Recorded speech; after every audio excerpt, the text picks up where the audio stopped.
Pria ini terbangun di dalam sebuah kurungan logam. Dia tidak berpakaian dan tidak tahu di mana dia berada. Saat dia melihat sekeliling, dia melihat banyak kurungan serupa dengan orang-orang malang yang akan segera menjadi budak. Tetapi Jin sama sekali tidak terganggu dengan seluruh pemandangan ini. Karena saat seorang gadis bandit datang untuk memberi mereka makan, dia dengan santai berdiri dan merobek kurungan itu seolah-olah bukan apa-apa. Saat gadis itu melihat betapa mudahnya dia menghancurkan logam, dia ketakutan dan terkejut, takut dia akan membunuhnya. Tapi alih-alih memukulinya, jagoan kita menyembuhkannya dan mengetahui bahwa dia membantu para bandit hanya karena mereka menangkap adik laki-lakinya dan memaksanya bekerja untuk mereka. Jadi Jin memutuskan untuk membereskan semua bajingan itu di sini dan saat ini juga. Dia menghancurkan pintu dan menerbangkannya bersama bandit pertama, dan dia sama sekali tidak peduli dengan fakta bahwa dia telanjang. Jin mengalahkan mereka satu persatu, hanya menyisakan tumpukan bandit yang babak belur. Para bandit yang terkejut tidak punya kesempatan. Dia terlalu cepat dan kuat bagi mereka. Akhirnya dia sampai di bos mereka, dan bajingan ini, meskipun dianggap sangat kuat di dunia ini, bahkan tidak mencoba melawan. Melihat bagaimana jagoan kita membereskan bandit terakhir, dia hanya memohon padanya untuk menunggu dan bertanya apa yang dia inginkan. Uang dan budak bukanlah masalah, tetapi pria kita hanya menghabisi sisa bandit dan mendekat. Bos bandit ini tidak bisa mengerti apa yang sedang terjadi, dan mengapa dia tidak bisa menggunakan kekuatan rohnya, dan mengapa pria telanjang ini begitu luar biasa kuat. Jin hanya menatapnya seolah-olah dia serangga yang menyedihkan, dan bajingan ini menyadari bahwa dia benar-benar tamat. Jadi dia mulai berlari untuk menunjukkan pilihan terakhirnya, sebuah kurungan berisi monster, dan bos bandit itu yakin jagoan kita tamat sekarang. Tetapi ketika monster itu menerjang ke depan, Jin dengan mudah menahan serangannya. Sekarang bajingan ini benar-benar terkejut. Dia belum pernah melihat manusia menahan serangan langsung dari monster dengan tangan kosong. Ternyata Jin memiliki fisik super dan bukan hanya itu. Selanjutnya, dia mengeluarkan kekuatan dewanya dan melenyapkan monster itu dengan sinar energi. Dan setelah selesai, dia kembali ke bajingan itu untuk menghajarnya dengan benar atas apa yang dia lakukan pada semua orang malang itu. Tapi mengapa Jin begitu kuat? Dan bagaimana dia mendapatkan kekuatan ini? Yah, semuanya dimulai 100 juta tahun yang lalu. Sebuah bencana besar menimpa planet bumi, memusnahkan seluruh populasi manusia di seluruh dunia. Benih bencana ini berakar ketika virus misterius mulai memutasi hewan, mengubahnya menjadi monster menakutkan dari dunia lain yang kemudian dijuluki perusak. Dalam beberapa tahun yang singkat, wabah menyebar begitu cepat sehingga umat manusia kehilangan 99% populasinya karena kehancuran itu. Sisa-sisa umat manusia yang tersisa mencoba yang terbaik untuk mempertahankan garis depan dan melawan. Sayangnya, dengan cepat menjadi jelas bahwa peperangan konvensional sama sekali tidak berguna melawan binatang buas ini. Didorong oleh keputusasaan, manusia mulai bereksperimen pada jenis mereka sendiri. Dari semua percobaan, Jin Shudu adalah satu-satunya subjek uji yang berhasil menunjukkan hasil nyata. Bersamaan dengannya, para ilmuwan merekayasa virus penangkal yang terdiri dari mesin nano yang dirancang untuk memulihkan lingkungan planet yang rusak. Berbekal kemampuan tak tertandingi yang baru diperolehnya, Jin menjadi penyelamat super di dunia ini, selalu berusaha melindungi kantong-kantong terakhir umat manusia yang masih hidup. Namun, pada akhirnya semuanya sia-sia. Mereka terlalu terlambat dan akhirnya, bahkan manusia terakhir yang selamat pun binasa. Tanpa ada lagi yang bisa dilindungi, eksistensi Jin seolah kehilangan tujuannya setelah gagal dalam tugas yang diciptakan untuknya, atau setidaknya itulah yang diyakini oleh teman ilmuwannya, Kagura. Jin memiliki perspektif yang berbeda secara fundamental. Baginya, masih ada alasan untuk terus maju. Meskipun dia tidak bisa menyelamatkan populasi saat ini, dia tetap yakin bahwa kekuatannya dapat bermanfaat bagi generasi mendatang. Dengan mesin nano yang sudah bekerja keras membersihkan pengaruh perusak dari lingkungan, dia optimis bahwa bumi pada akhirnya akan pulih, dan dia bersedia menunggu hari itu. Akibatnya, Kagura menempatkannya di dalam kapsul hibernasi yang dirancang untuk membuatnya tetap hidup selama berabad-abad mendatang. Sementara Jin tidur nyenyak dalam stasis, para monster terus merusak planet ini. Namun seiring dekade berubah menjadi abad dan abad menjadi milenium, pergeseran lingkungan global akhirnya mulai bertambah secara eksponensial. Makhluk-makhluk yang bermutasi luar biasa itu secara bertahap mulai memburuk, memberi jalan bagi spesies baru untuk berkembang. Siklus evolusi ini berlanjut selama 100 juta tahun, yang akhirnya membawa kita ke sebuah adegan di mana trio makhluk humanoid yang baru berevolusi sedang mati-matian mencoba melampaui monster yang menakutkan. Para penyintas yang panik menemukan sebuah reruntuhan kuno dan dengan cepat masuk untuk berlindung. Binatang iblis yang tak kenal lelah itu langsung menerobos masuk ke fasilitas mengejar mereka. Tersudut tanpa tempat untuk lari, trio itu pada dasarnya siap menjadi santapan malam yang mengenyangkan bagi makhluk itu. Dalam permohonan terakhir yang putus asa, gadis dalam kelompok itu berteriak minta tolong, berdoa agar dewa pelindung desa menyelamatkan mereka. Ajaibnya, kata-katanya terdengar, memicu kebangkitan jagoan kita yang telah tertidur di kapsul tepat di belakang mereka selama 100 juta tahun. Manusia purba itu melepaskan sinar energi, menghanguskan monster itu di tempat. Trio yang bingung itu tidak tahu apa yang baru saja terjadi, dan situasinya menjadi lebih kacau ketika seorang pria telanjang bulat muncul entah dari mana. Hal pertama yang dilakukan oleh si pria keren telanjang ini adalah mencari pakaiannya yang tersimpan rapi di dalam kotak kunci yang tidak bisa dihancurkan yang dikembangkan oleh temannya, Kagura. Setelah menyalakan sistem kuno laboratorium, dia menemukan bahwa pada dasarnya dia telah melompati waktu 100 juta tahun ke masa depan. Meskipun berlalunya ribuan tahun telah merusak sebagian besar data, merupakan keajaiban mutlak bahwa mesin-mesin itu masih berfungsi. Tampaknya virus mesin nano yang diciptakan Kagura melakukan persis seperti yang seharusnya, memusnahkan para perusak yang membantu melestarikan fasilitas itu. Dia juga menemukan kubus komunikasi yang ditinggalkan oleh teman lamanya, meskipun isinya masih menjadi misteri untuk saat ini. Dia kemudian berbalik ke arah penduduk lokal humanoid, benar-benar lupa bahwa kejantanannya bergelantungan tertiup angin. Menyadari ada anak-anak yang menatapnya telanjang, dia dengan cepat berpakaian, mengembalikan penampilan segar yang sama yang dia miliki jutaan tahun yang lalu. Beberapa saat kemudian, dia keluar dari fasilitas bersama trio itu, hanya untuk langsung dibutakan oleh matahari terik yang bersinar di atas cakrawala. Sejujurnya, dia tidak mengharapkan pemandangan yang begitu hidup. Pemandangan di hadapannya sungguh luar biasa, sangat kontras dengan gurun apokaliptik yang pernah dia kenal. Anak-anak itu segera mulai kembali ke pemukiman mereka, bersikeras agar dewa pelindung mereka mengikuti mereka. Jagoan kita, di sisi lain, terlalu sibuk mencoba mencari tahu persis jenis spesies apa yang sedang dihadapinya. Lagi pula, secara teknis umat manusia seharusnya sudah menjadi bahan bakar fosil sekarang. Humanoid dengan ciri-ciri hewan yang berbeda ini pastilah hasil dari jutaan tahun evolusi yang bercampur dengan campur tangan mesin nano yang terus-menerus. Belum lagi, orang-orang ini berbicara bahasa yang sama persis dengan yang digunakan oleh manusia ribuan tahun yang lalu yang sangat menyiratkan bahwa mereka berasal dari jalur yang sama. Dia memperkenalkan dirinya sebagai Jin Shedu, meminta agar mereka memanggilnya dengan nama depannya saja. Sebagai balasannya, gadis dengan telinga kambing memperkenalkan dirinya sebagai Hakama Phil. Pria yang mirip koala itu adalah Danpo, dan gadis kucing di sebelahnya adalah Shandy. Hakama memutuskan untuk menyimpan sisa basa-basi untuk nanti, dan mulai menyeret Jin, menjelaskan bahwa desanya sudah dekat. Dia sangat putus asa untuk membawa pulang dewa pelindung mereka yang baru ditemukan, agar dia bisa mengusir para penyerang saat ini. Tragisnya, pada saat mereka tiba, desa itu telah diserbu dan dihancurkan dengan beberapa pemukiman yang benar-benar dilalap api. Shandy benar-benar panik melihat lokasi bencana dan bergegas maju dalam kepanikan untuk mencari ibunya. Saat mereka mengamati kerusakan, Jin mengambil waktu sejenak untuk merenungkan situasi mereka yang mengerikan. Dia segera menyadari betapa rapuhnya benteng kota. Baik dinding pembatas maupun rumah-rumah dibangun dari kayu sederhana. Detail ini saja sudah sangat jelas menunjukkan bahwa peradaban baru ini secara teknologi jauh tertinggal dari era manusia yang dia ingat. Mendorong lebih dalam ke desa, Jin melihat seorang wanita yang sedang aktif melawan monster aneh. Hanya dengan sekali lihat, jelas bahwa dia nyaris tidak bisa bertahan. Tidak butuh waktu lama baginya untuk menyadari bahwa makhluk yang dihadapinya terlihat identik dengan para perusak dari jutaan tahun yang lalu. Lebih jauh lagi, para perusak yang selamat bukanlah satu-satunya hal yang aneh di sini. Hakama kecil tampaknya mengetahui semacam teknik sihir yang membuat tubuhnya bersinar. Pada akhirnya, intervensinya terbukti tidak perlu. Jin melesat ke depan dan dengan mudah menghajar monster itu dengan satu tendangan dahsyat. Bergerak cepat, dia mengangkat wanita tua yang terluka ke dalam pelukannya dan melesat keluar dari zona bahaya, meninggalkan celah yang jelas bagi Hakama kecil untuk memberikan pukulan terakhir. Menyalurkan sihirnya, dia melepaskan bola api kecil yang memiliki pukulan besar, secara resmi mengalahkan monster itu. Mengamati makhluk yang mati itu, Jin mengkonfirmasi teorinya. Mesin nano atmosfer memang telah melucuti monster-monster ini dari kemampuan penyembuhan legendaris mereka.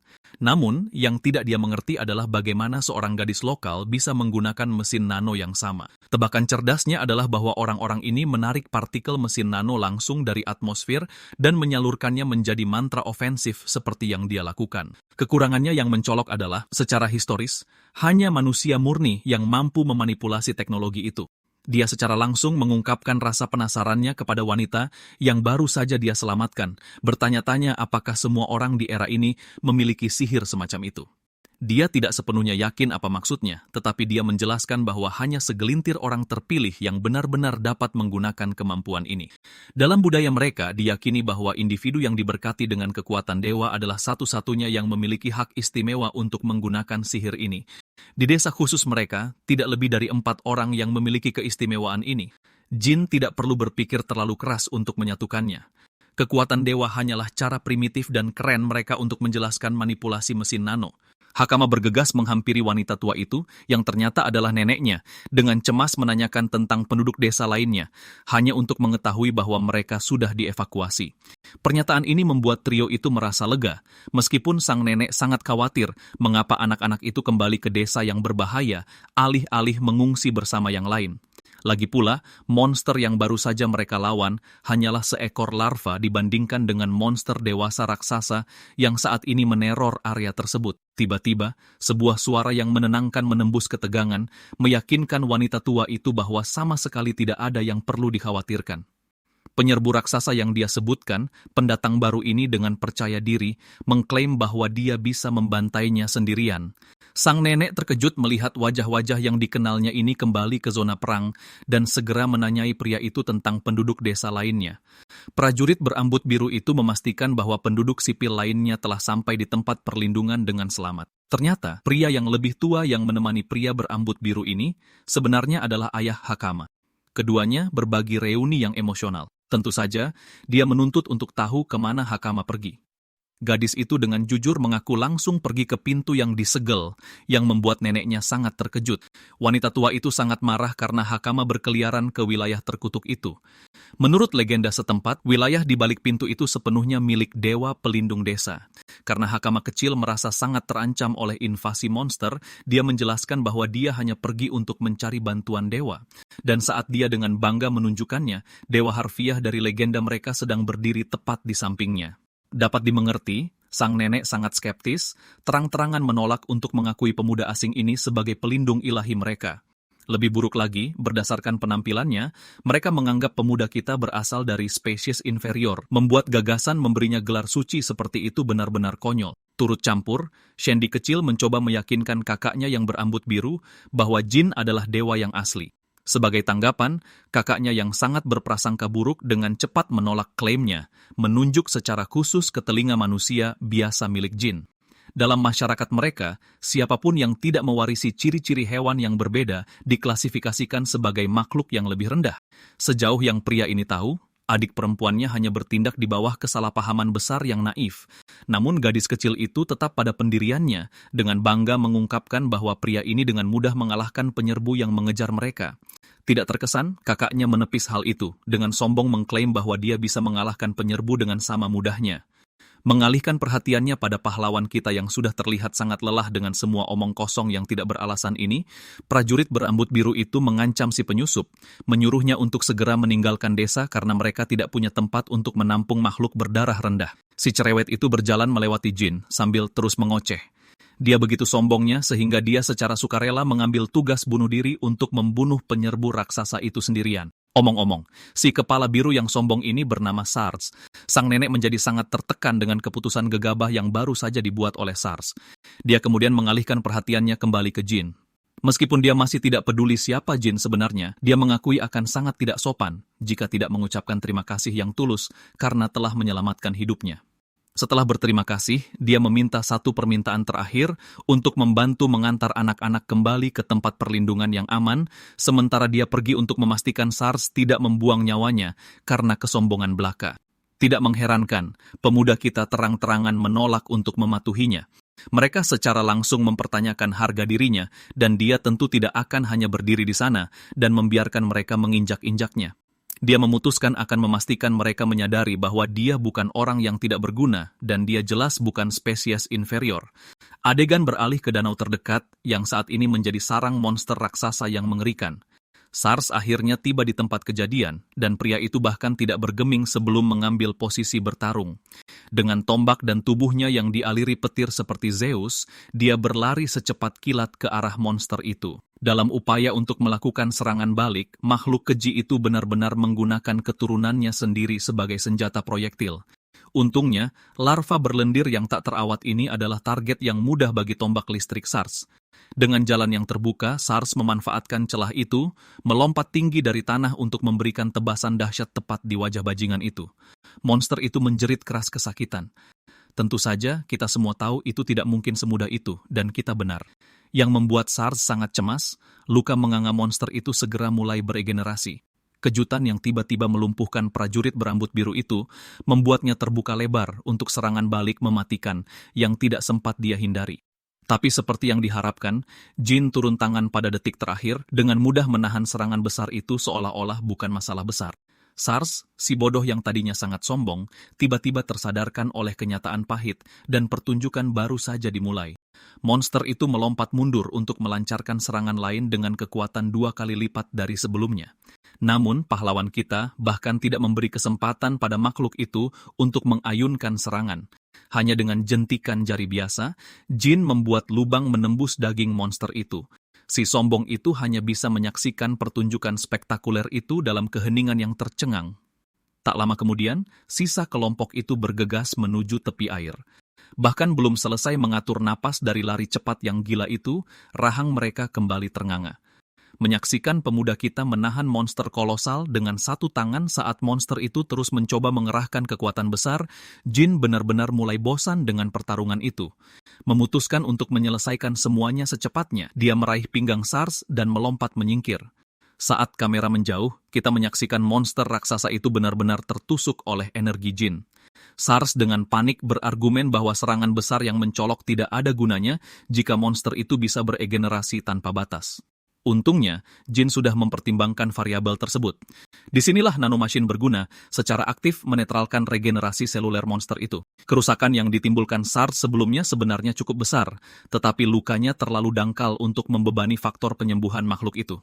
Saat ini, SARS praktis mengalami gangguan mental hanya karena memproses kemungkinan bahwa pria inferior ini mungkin benar-benar dewa pelindung mereka. Lucunya, Jin dengan cepat menyangkal memiliki asal-usul ilahi yang akan membuatnya memenuhi syarat untuk gelar yang begitu agung.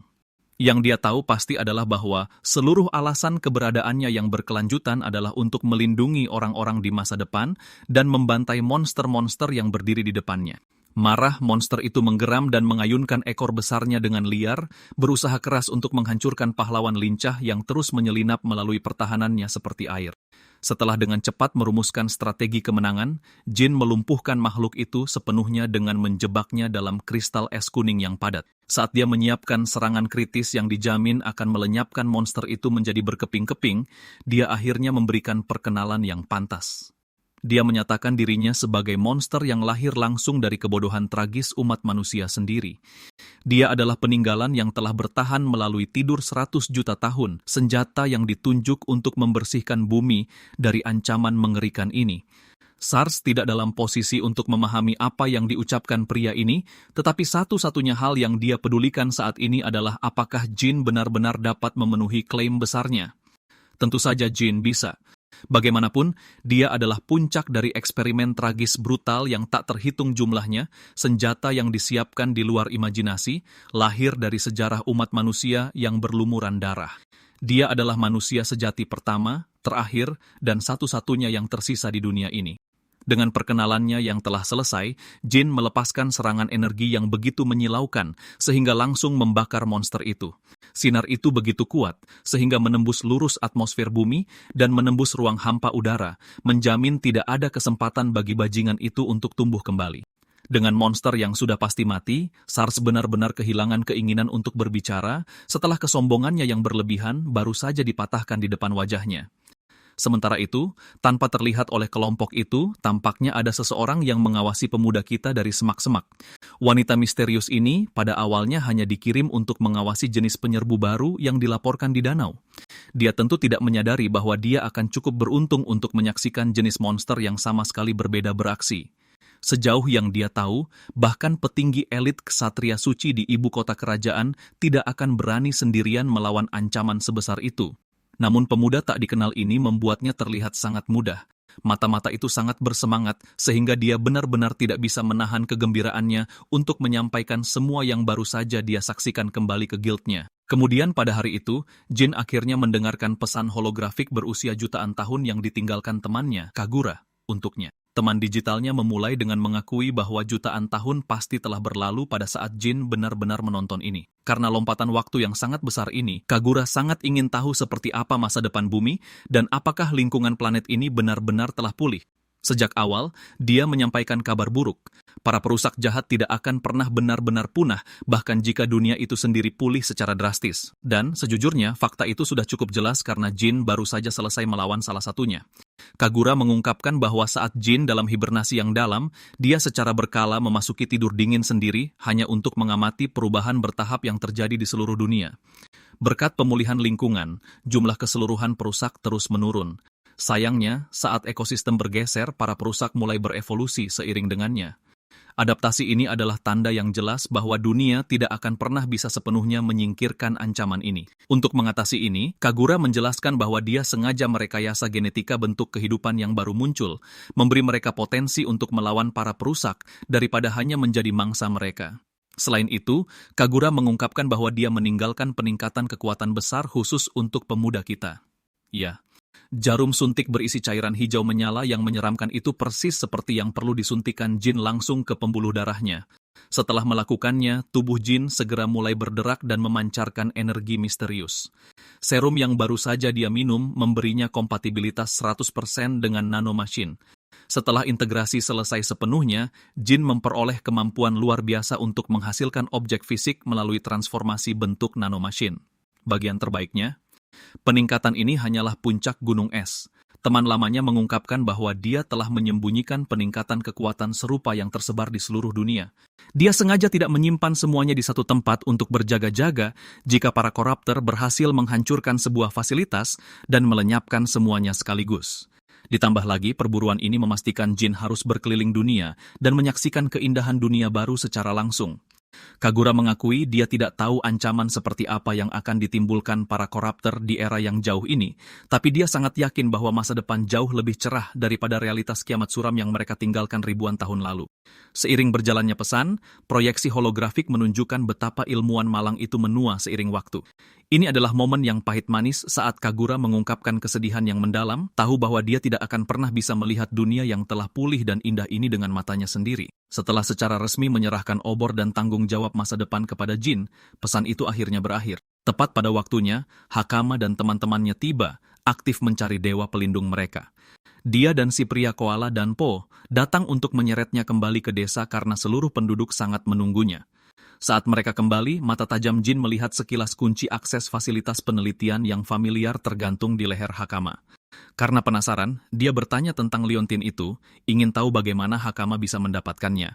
Hakama menjelaskan bahwa dahulu kala, seorang individu yang luar biasa memberitahu leluhurnya untuk mewariskannya dari generasi ke generasi sebagai jimat pelindung. Legenda mengatakan bahwa jika bahaya besar mengancam desa, kunci inilah yang akan memanggil dewa pelindung untuk melindungi mereka.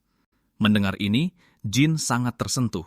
Dia senang temannya bersusah payah mempersiapkan segalanya untuknya, membuatnya merasa sangat berhutang budi pada Kagura. Kembali ke pusat desa, sebuah pesta besar sudah berlangsung. Sementara semua orang sibuk makan dan minum, anak-anak akhirnya membawa pelindung mereka kembali ke pusat perhatian. Namun, suasana sedikit berubah saat para penduduk dewasa segera mulai bergosip setelah melihat makhluk dari spesies inferior. Bagi pikiran sempit mereka, tidak masuk akal bagi makhluk biologis biasa untuk menyandang gelar legendaris Dewa Pelindung. Tepat saat mereka dengan lantang meragukan potensi Jin, SARS tiba-tiba berdiri dan memarahi kelompok itu karena berani menuding penyelamat mereka. Dia bahkan sampai melayangkan beberapa pukulan yang pantas mereka dapatkan. Lagi pula, orang-orang munafik ini adalah pengecut yang sama yang lari terbirit-birit begitu bahaya muncul.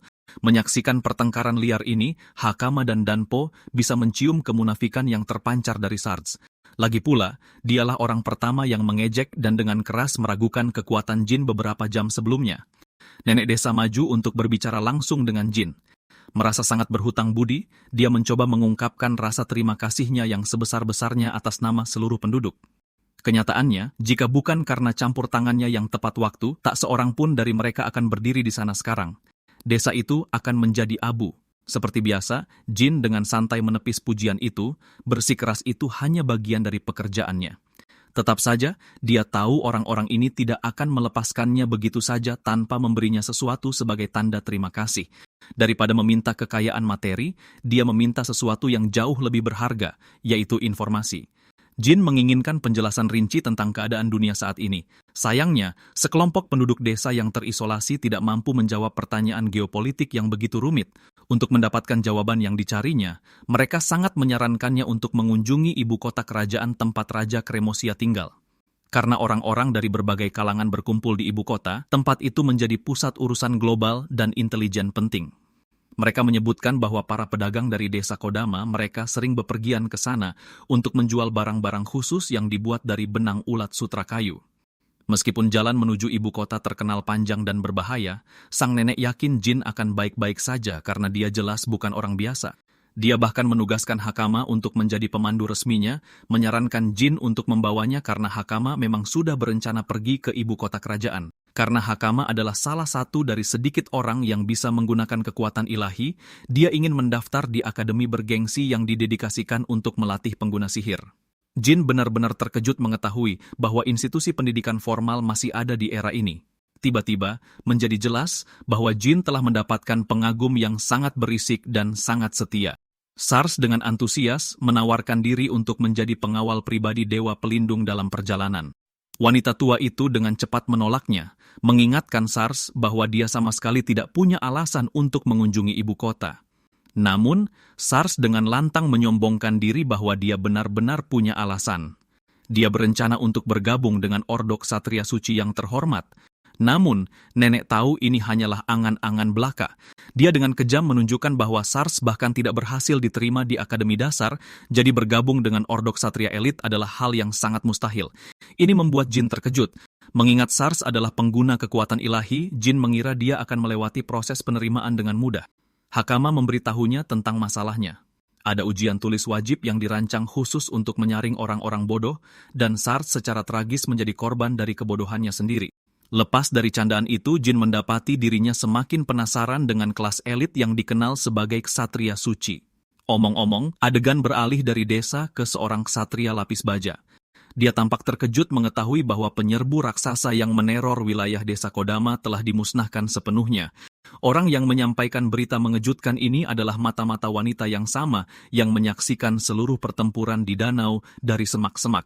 Ksatria itu menuntutnya untuk mengonfirmasi fakta sekali lagi, dan gadis itu dengan tegas membenarkan ceritanya tanpa sedikit pun keraguan. Ksatria suci itu benar-benar tidak percaya. Sampai hari ini, dia tidak pernah bisa membayangkan bahwa ada orang di luar ordo elit mereka yang memiliki kemampuan untuk mengalahkan monster sekaliber itu sendirian. Tepat di tengah-tengah laporan mereka, seekor koruptor tiba-tiba mencoba menyergap mata-mata itu, melompat ke punggungnya yang tidak terlindungi. Ksatria itu bereaksi dengan kecepatan kilat, menghunus pedangnya dan membelah monster itu menjadi dua.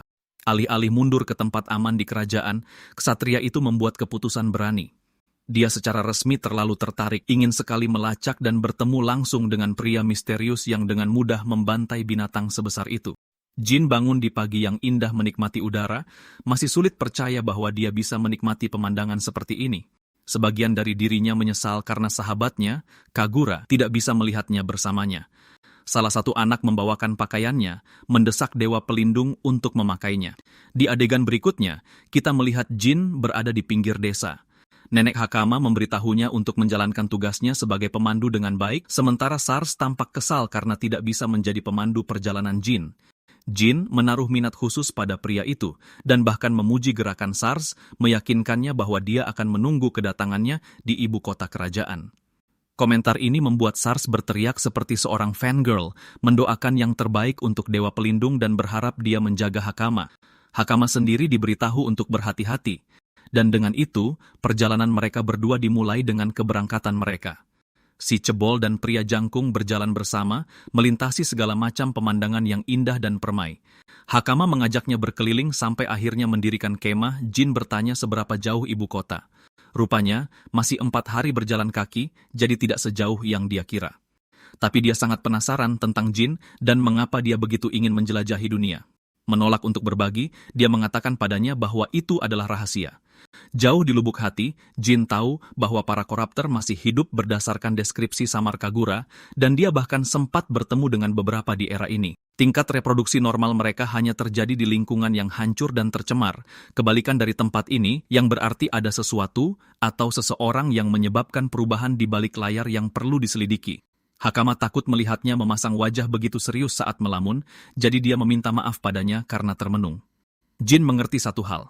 Era ini tidak sepenuhnya didominasi oleh makhluk koruptor.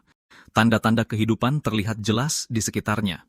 Tujuan utamanya yang pertama adalah menyelidiki orang-orang di era ini, lalu menghadapi para koruptor.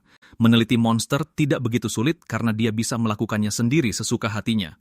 Selain itu, Jin menginginkan perubahan segera dan meminta Hakama untuk berhenti memanggilnya Dewa Pelindung. Dia masih memberinya terlalu banyak rasa hormat dan dia harus mendesaknya untuk memanggilnya Jin saja. Suara derap kuda menarik perhatian keduanya. Seorang ksatria suci telah tiba bersama timnya, meminta waktu sejenak dengan duo kita. Pria ini terlihat seperti pangeran tampan pada umumnya, kecuali Jin tidak peduli dan tetap menanyakan identitasnya. Berasal dari Ordo Ksatria Suci, Kapten Divisi ke-7 memperkenalkan dirinya sebagai Argus Ultan. Konsep Ksatria Suci masih baru bagi Jin, yang bertanya-tanya apakah mereka ini makhluk menarik yang disebutkan penduduk desa. Di antara tim Argus, seorang ksatria manja mengamuk dan membentak rakyat jelata karena menunjukkan ketidaksopanan pada pemimpinnya dengan menolak berdiri. Dia bahkan mengatakan pada kaptennya bahwa mereka berdua pastilah pelakunya, tapi Argus menyuruhnya untuk tenang. Carina meribut di latar belakang sementara ksatria suci itu menyapa Jin dengan lebih hormat kali ini. Jin hanya penasaran dengan perkataan Karina sebelumnya, tapi ksatria suci itu menepisnya seolah-olah dia hanya bersikap kasar.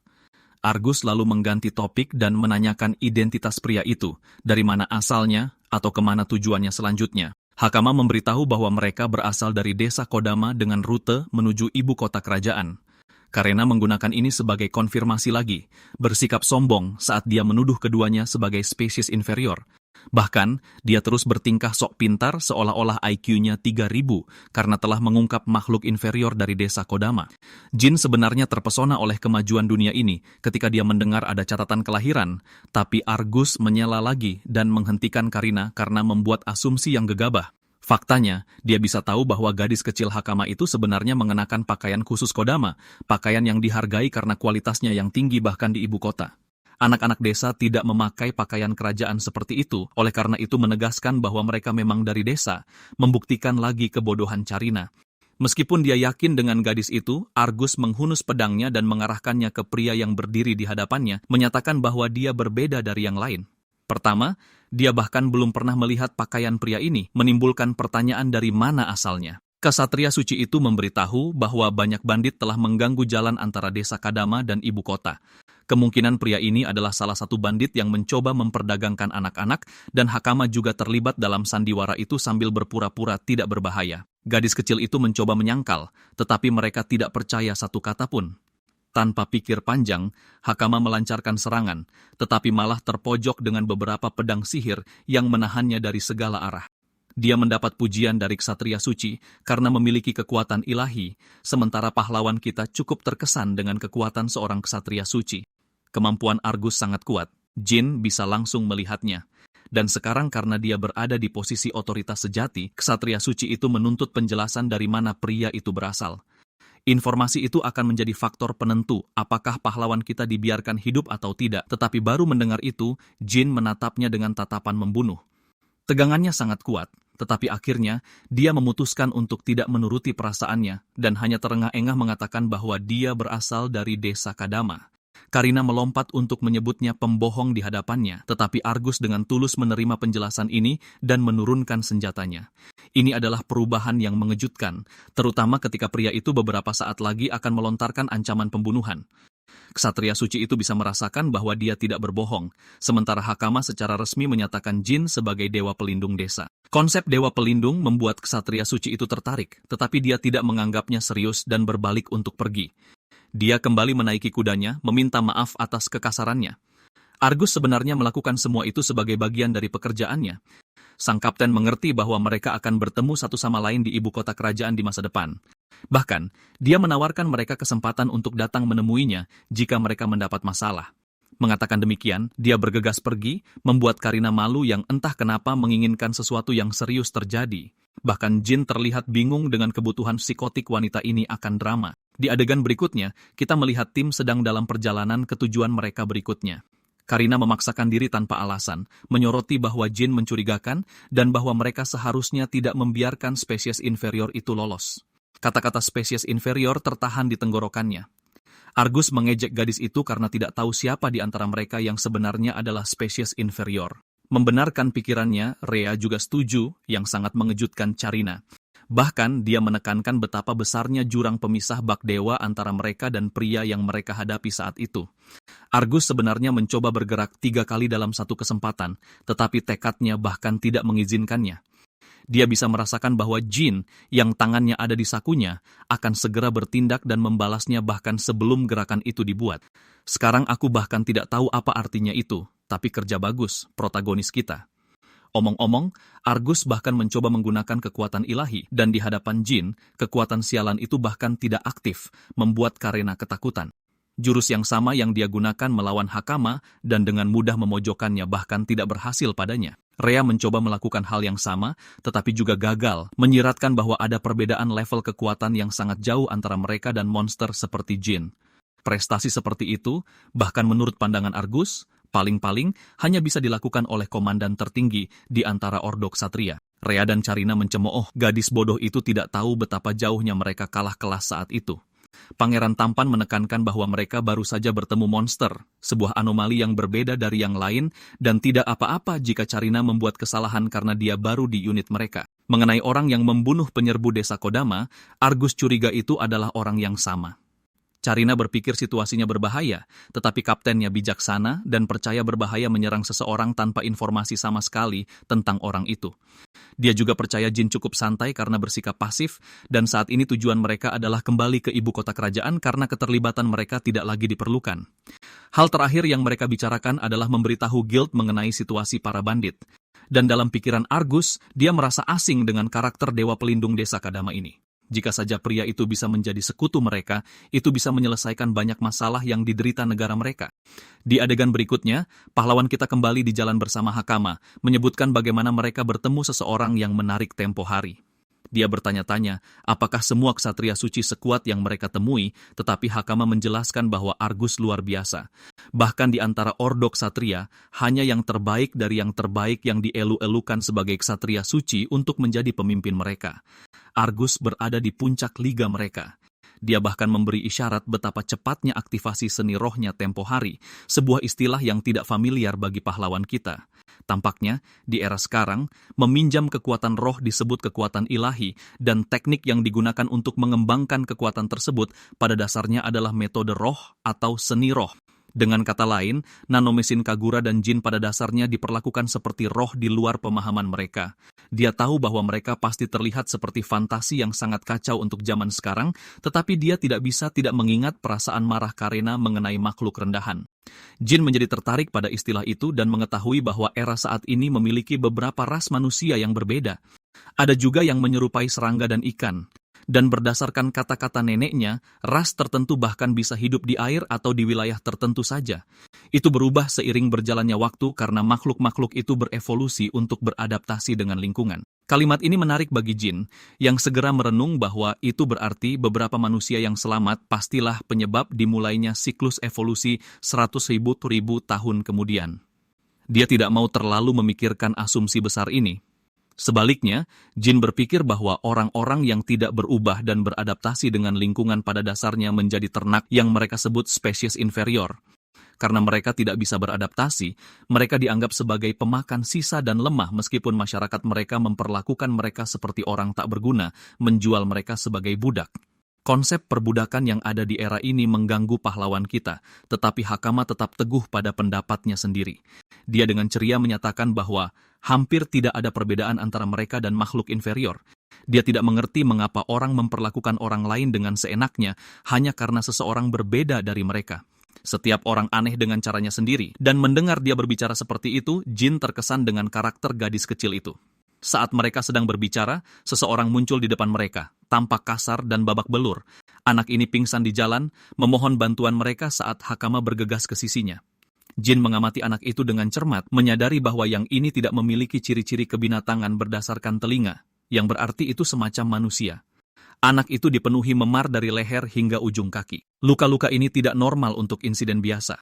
Hakama mencoba yang terbaik untuk mengangkat gadis itu sementara Jin mengaktifkan kekuatannya untuk membantu menyembuhkan orang tersebut. Bukannya berterima kasih, anak itu segera menghentikan aktingnya dan mengeluarkan pisau yang diarahkan ke leher Hakama, mengancam akan membunuhnya jika dia bergerak seinci pun dari tempatnya berdiri. Situasi ini ternyata jauh berbeda dari yang dibayangkan pahlawan kita. Sekarang dia tahu pasti bahwa dia telah dijebak sejak awal. Dia juga memindai lingkungannya untuk memeriksa orang-orang yang ada di dekatnya. Seorang pria muncul entah dari mana, memuji Poirot atas pekerjaannya karena mengikuti instruksinya. Kemampuan ini disebut kamuflase siluman. Ini berfungsi berkat nanomesin yang menyerap visual di sekitarnya dan menggunakannya untuk menciptakan jubah tak terlihat. Satu-satunya kelemahan adalah tembus pandangnya berhenti berfungsi saat bergerak, tetapi orang-orang ini menggunakannya dengan cukup baik. Sang kapten menindas Jin, menyebutnya spesies inferior, dan karena memiliki pakaian yang bagus. Dia juga menanyakan pertanyaan yang sama dari mana Jin berasal, tapi pahlawan kita berwajah dingin dan tidak merespons. Hakama dengan cemas meneriakinya, sementara kapten mengancam akan membunuh gadis itu jika dia berani bergerak sedikit pun. Hakama bertindak sendiri lagi dengan mengaktifkan kemampuannya, tetapi pahlawan kita membentaknya untuk segera berhenti. Dia tidak ingin dia menggunakan kekuatan seperti itu terhadap orang-orang, menyiratkan bahwa itu berbahaya. Gadis kecil itu tidak tahu harus berbuat apa, sementara Kapten Bandit di sini sangat senang menyadari bahwa gadis itu juga memiliki kekuatan ilahi. Mereka bertanya pada Jin, apakah dia juga bisa menggunakan kekuatan seperti itu, tetapi dia sedang ingin bermain-main, jadi dia bertingkah seperti misteri yang harus dipecahkan. Kesal, si berotot menendangnya jatuh, mengingatkan spesies inferior itu untuk tahu diri. Sang kapten mempermasalahkan bawahannya yang mencoba merusak barang dagangan mereka. Lagi pula, mereka tidak berharap banyak bisa menjualnya dengan harga bagus. Mereka bahkan tidak mempertimbangkan gagasan bahwa Jin memiliki kekuatan ilahi karena dia terlihat seperti makhluk inferior. Sementara itu, Hakama mulai menyadari bahwa ini adalah para bandit dan pedagang budak yang diperingatkan Argus. Pemimpin bandit mengaktifkan mantranya sendiri untuk mengurus gadis itu terlebih dahulu, sementara Hakama takut akan nyawanya bahwa mereka akan ditangkap dan dijual sebagai budak jika terus begini. Di adegan berikutnya, lucunya, Jin membangunkannya dari tidur cantiknya. Pahlawan kita tidak memakai baju karena orang-orang bodoh ini benar-benar mencuri semua pakaiannya, hanya menyisakan celana dalamnya. Hakama tampaknya baik-baik saja, tetapi dia benar-benar penasaran di mana mereka sebenarnya berada. Sepertinya ini semacam fasilitas penahanan tempat para budak lainnya ditahan. Jin menjelaskan bahwa itu adalah tempat persembunyian para bandit, bahkan menunjuk ke orang-orang yang ditangkap sebelum mereka. Semua orang ini terlihat dalam kondisi yang buruk, sebagian besar adalah spesies inferior. Ini adalah pemandangan yang suram, tetapi lucunya, Hakama lebih penasaran mengapa pria ini bertelanjang dada di tempat terbuka seperti itu. Jin menjelaskan mereka mengambil segalanya darinya karena terlihat aneh, tetapi dia hanya takjub betapa percaya dirinya pria ini tanpa pakaian. Rupanya, penampilan ini yang paling nyaman bagi Jin. Tapi selain itu, dia paling penasaran kenapa Jin tidak melawan saat itu juga. Dengan kekuatan dewatanya, dia bisa saja menghabisi mereka semua sekaligus. Sebelum dia bisa menjawab, Poirot masuk ke dalam ruangan untuk membawakan sarapan. Setelah melihat mereka sudah bangun, dia menawarkan mereka makanan. Hakama sangat kesal, tapi Poirot tidak peduli apakah mereka membencinya atau tidak, karena dia tidak pernah berharap untuk dimaafkan. Gadis lugu itu kesal, tapi Jin mengejutkan si rambut biru dengan menyebutnya baik hati. Hal itu mengejutkan bagi korban yang berpura-pura. Tapi kenyataannya, Jin menjelaskan bahwa orang jahat bahkan tidak peduli dengan konsep apakah seseorang membenci mereka atau apakah mereka pantas dimaafkan. Fakta bahwa Poirot memikirkan hal-hal ini sudah cukup untuk menyimpulkan bahwa dia baik hati. Bagaimanapun, pria bercelana dalam di sini sudah selesai bermain yoga dan mulai serius. Dia memegang jeruji besi seperti paman Iroh, benar-benar membengkokkannya untuk membuat jalan keluar. Poirot tercengang dengan apa yang baru saja dilihatnya. Kenyataannya, Jin sebenarnya telah menunggunya selama ini untuk percakapan pribadi. Si rambut biru bingung kenapa, tapi Jin sudah bisa merasakan bahwa dia diperas untuk bekerja karena seseorang yang dia sayangi di penjara di suatu tempat di sini. Poirot ketakutan karena tebakan pria ini sangat akurat. Dia bahkan menyembuhkan lukanya, menekankan bahwa satu-satunya alasan dia tertipu adalah karena dia tahu luka gadis itu nyata. Penjahat tidak benar-benar menghajar sekutu mereka sendiri sampai sekarat. Begitulah cara dia tahu seketika bahwa Poirot sedang diperas dan dipaksa bekerja. Kata-kata Jin membuatnya merasa sangat bersalah. Akhirnya memberinya kesempatan untuk menceritakan bahwa adik laki-lakinya telah ditangkap oleh 6 bajingan ini. Mereka terus-menerus mengancam akan menjual anak itu ke luar negeri jika dia melawan, bahwa mereka tidak akan pernah membiarkannya melihat adiknya lagi. Poi menangis terseduh-seduh, menceritakan bahwa orang tuanya pun dibantai oleh bajingan-bajingan ini, jadi adiknya adalah satu-satunya yang tersisa. Mendengar ceritanya saja sudah membuat pria ini bersemangat luar biasa. Jin benar-benar marah besar, dan Hakama akhirnya mengerti kenapa dia membiarkan dirinya ditangkap seperti itu. Tujuannya selalu untuk menyelamatkan orang-orang ini, tapi dia juga tahu bahwa penjahat itu keras kepala dan menyebalkan. Membiarkan satu orang saja kabur akan menyebabkan bencana di kemudian hari karena mereka bisa membangun kembali kekuatan mereka dan membuat masalah lagi. Singkat cerita, Jin ingin membasmi kecoa-kecoa ini sekaligus, dan dia memulainya dengan menendang si berbulu ini dari belakang. Dengan jalan yang kini terbuka, Gojo Satoru berniat mencabik-cabik para rendahan ini. Jin lebih memahami jiwa para penjahat daripada siapapun, dan kita memahaminya saat kita kembali ke 100 juta tahun di masa lalu ketika peradaban manusia telah mencapai puncak teknologinya. Anak itu pada saat itu dipukuli dan tidak punya apa-apa. Pikiran pertamanya adalah mengagumi keadilan di dunia, tapi kekaguman itu datang dengan kesadaran kedua yang lebih menghantui. Dunia manapun yang membutuhkan keadilan juga dipenuhi dengan orang-orang jahat yang sangat banyak, misalnya orang-orang yang ingin memburunya. Menjalani kehidupan biasa adalah sesuatu yang patut dipuji, tetapi dengan lingkungan tempat dia dibesarkan, anak itu tidak pernah merasakan kedamaian yang selalu dia inginkan. Jadi ketika berhadapan dengan orang-orang yang mencoba mengganggunya, Jin benar-benar menghancurkan mereka di bawah beban kekuatannya, mematahkan tulang mereka dan menghancurkan mereka selama bertahun-tahun. Dia mengalahkan orang-orang jahat kemanapun dia pergi, terus-menerus menghancurkan mereka yang mengganggu kedamaian dunia. Hingga suatu hari, seorang pria datang kepadanya, menyarankan pendapat yang berbeda. Dia berpikir bahwa Jin telah lahir di dunia yang salah, dan itu membawa kita kembali ke masa sekarang.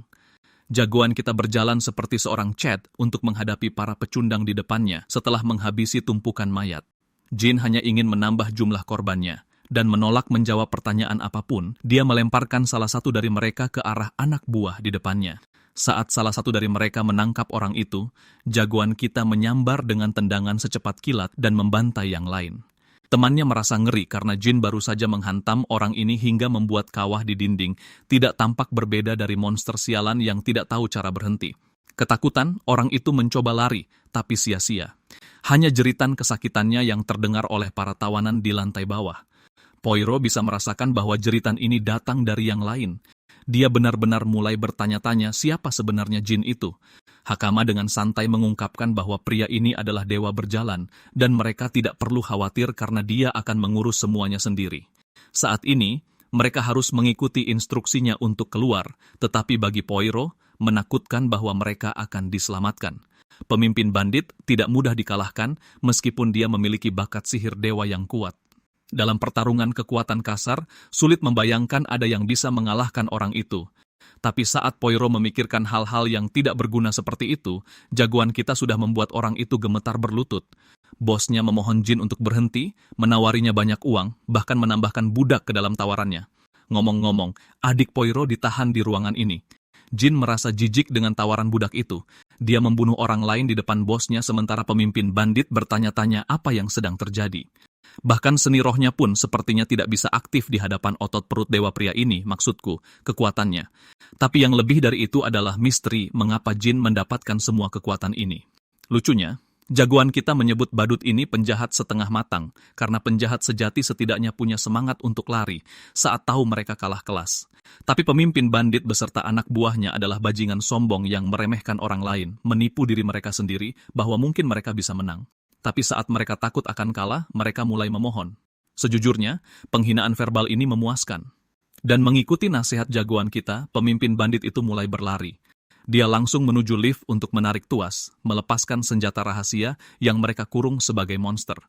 Jin terkejut menemukan corrupted di bawah kendali mereka. Itu adalah binatang buas yang kuat yang diperoleh untuk bangsawan tertentu. Yang menggangguku adalah bagaimana bisa si Arnold Schwarzenegger ungu ini tidak bisa keluar dari kandangnya lebih cepat. Pemimpin bandit itu dengan senang hati memberi Jin tantangan, bersumpah untuk mengubah segalanya menjadi kekacauan saat makhluk itu mengaumkan teriakan perangnya. Serangan pertama dilakukan oleh monster corrupted yang mengayun untuk menghantam Jin. Serangan itu ditahan, memberi kita pemandangan otot besar pria itu dalam prosesnya. Pemimpin bandit itu terdiam oleh kekuatan bokong Jin. Maksudku, kekuatan ototnya. Sementara itu, Jin menjelaskan bahwa dia benar-benar lahir dengan tubuh manusia super, memiliki serat otot yang beberapa kali lipat lebih tinggi dari orang biasa. Sekarang gilirannya untuk menyerang, pria ini menendang makhluk itu kembali sebelum bersumpah untuk melepaskan lebih banyak kekuatannya. Jin menembakkan gelombang Kamehameha seolah-olah dia Goku atau semacamnya, menghancurkan monster itu berkeping-keping dalam satu ledakan. Setelah semua bualannya, pemimpin bandit itu kembali ke tempat semula, berlutut lagi. Jin menatapnya, bertanya-tanya apa yang akan dilakukan bajingan menyedihkan ini selanjutnya. Sekarang setelah dia kehabisan pilihan, dia mencoba mencari cara untuk lolos, memohon untuk diampuni. Tapi rajaku yang agung berambut putih merespons dengan pukulan ke wajahnya, menolak segala kemungkinan belas kasihan. Setelah masalah selesai, dia mengambil kembali pakaian kerennya dan meminta maaf kepada anak-anak karena telah menunggu. Pertama, Jin ingin memeriksa dokumen untuk mengumpulkan bukti langsung kejahatan mereka. Dia membuka laci dan menemukan beberapa catatan menarik. Sekilas melihatnya mungkin membuatmu berpikir bahwa pria ini telah mendapatkan jackpot. Tapi tidak, jagoan kita sama sekali tidak tahu apa yang sedang dia baca saat ini. Bahasanya tidak dia kenal, jadi dia berniat meminta bantuan Hakama. Meski begitu, Jin tetap tidak mengerti mengapa para bandit ini menggunakan corrupted. Untuk mengkonfirmasi kecurigaannya, dia memeriksa sisa-sisa monster yang dia kalahkan. Dengan cara ini, dia bisa mengakses kamera dari nanomachin di sekitarnya yang melayang di ruangan. Jin ingin memeriksa catatan setidaknya dari minggu lalu dan menemukan rekaman yang dia cari. Tampaknya, seorang bangsawan datang kepada mereka dengan monster itu dan menolak untuk menjelaskan niatnya dengan makhluk itu. Sebaliknya, dia meninggalkan mereka sedikit petunjuk. Penjahat licik ini mengisyaratkan kehancuran negara dalam waktu dekat. Jin mencatat detail ini untuk nanti sementara adegan beralih ke anak-anak yang lolos dari penahanan. Poi akhirnya bertemu kembali dengan adik laki-lakinya. Keduanya berpelukan lama, merasa aman karena tidak ada yang terluka parah. Dia berbalik dan memanggil Jin sebagai dewa, berterima kasih atas semua usahanya, sementara Jin menolak panggilan itu. Selain itu, dia penasaran dengan orang-orang berseragam merah yang saat ini menangkap para bandit. Rupanya, mereka seharusnya adalah anggota staf guild. Faktanya, orang dengan rambut dan janggut megah yang berdiri di dekat mereka adalah master guild kota mereka. Pria yang sama tertarik pada Jin dan datang untuk bertanya apakah dia terlibat dalam insiden itu. Jagoan kita mengkonfirmasi kontribusinya, membuat Padrak memperkenalkan diri secara resmi sebagai master guild dan berterima kasih atas usahanya. Dia menatap pria itu, tercengang bagaimana seseorang bisa mengalahkan begitu banyak orang tanpa terkena satu pukulan pun. Meskipun memiliki penampilan spesies inferior, Padrak tahu pria ini bukan orang sembarangan. Ketua guild mengatakan bahwa insiden itu mengakibatkan banyak sekali kerusakan. Permintaan pembasmian bandit mencapai puncaknya. Ini membuat Jin penasaran karena menurutnya penguasa manapun akan memprioritaskan penangkapan para bandit. Ketua guild tertawa, berpendapat bahwa penguasa pun tidak punya wewenang sebesar itu. Menangani kejahatan dianggap sebagai tugas anggota guild yang bersumpah setia pada raja. Bahkan jika Tuan Shepion, penguasa wilayah ini, melakukan kejahatan, mereka harus melaporkannya pada raja, meskipun hal seperti itu tampaknya mustahil. Padrak yakin dengan asumsinya, sementara Jin membandingkan situasi ini dengan 100 juta tahun lalu, menyadari bahwa seorang tuan setara dengan wali kota dan guild bertindak seperti polisi. Meski begitu, Tuan Shepion bukanlah orang yang bisa dipercaya begitu saja. Jin memutuskan untuk menyerahkan semua dokumen yang dia dapatkan dari para bandit, bertanya-tanya apakah itu bisa berguna bagi guild. Ketua Guild membaca salah satunya dan menyadari bahwa itu adalah daftar lengkap orang-orang yang berbisnis dengan para bandit. Berkat daftar ini, mereka bisa dengan mudah menangkap seluruh kelompok itu. Penasaran, Jin bertanya apakah nama penguasa kota juga ada di dalam daftar itu. Tapi hebatnya, nama Tuan Shapian tidak ditemukan dimanapun, menjadikannya penjahat cerdas yang menyembunyikan jejaknya. Untuk saat ini, Jin tidak bisa berbuat banyak mengenai situasi ini. Dia sudah membantu membebaskan para budak, jadi dia ingin tahu apa yang akan terjadi pada mereka sekarang. Ketua Guild meyakinkan bahwa Guild akan bertanggung jawab memulangkan mereka dengan selamat jika ada laporan orang hilang yang diajukan. Tapi bagi mereka yang tidak punya, sayangnya, mereka tidak punya tempat untuk pergi. Sistemnya buruk karena tidak memperhitungkan kasus seperti Poire dan Nino yang kehilangan orang tua, jadi Jin meminta tempat penampungan untuk mereka. Yang mengejutkan, era ini bahkan tidak memiliki tempat penampungan di kota. Padraig hanya bisa mencarikan pekerjaan untuk anak-anak ini. Tapi karena mereka berdua tergolong spesies inferior, hal itu juga akan sulit dilakukan. Anak-anak itu merajuk, sementara Jin kecewa karena dunia ini ternyata sama saja. Dia tidak mau meninggalkan anak-anak ini sendirian meskipun tidak ada tempat untuk bekerja. Tiba-tiba, sebuah ide muncul di kepalanya. Jadi dia bertanya, apakah mereka berdua mau bekerja di suatu tempat jika ada kesempatan. Poire setuju dan ingin mencobanya, yang mengingatkan Jin pada ksatria emas Argus yang pernah menawarkan bantuan jika diperlukan. Di adegan berikutnya, kita berada di ibu kota kerajaan Kromosia untuk mengunjungi Argus. Ksatria suci itu sedang dalam perjalanan pulang ketika tiba-tiba dia merasakan hawa dingin entah dari mana. Tiba di kediamannya, dia menyuruh timnya untuk beristirahat hari ini. Argus kembali ke kamarnya.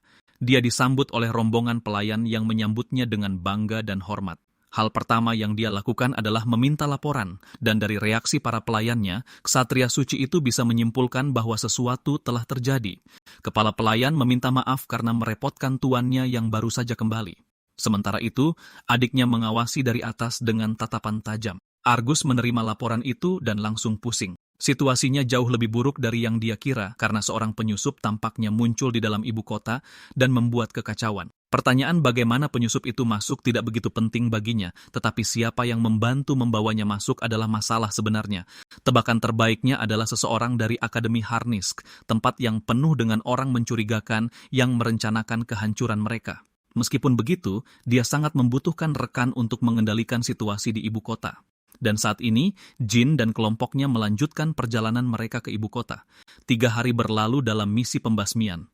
Poi mulai bertanya-tanya apakah benar ada pekerjaan untuk makhluk inferior seperti mereka di ibu kota.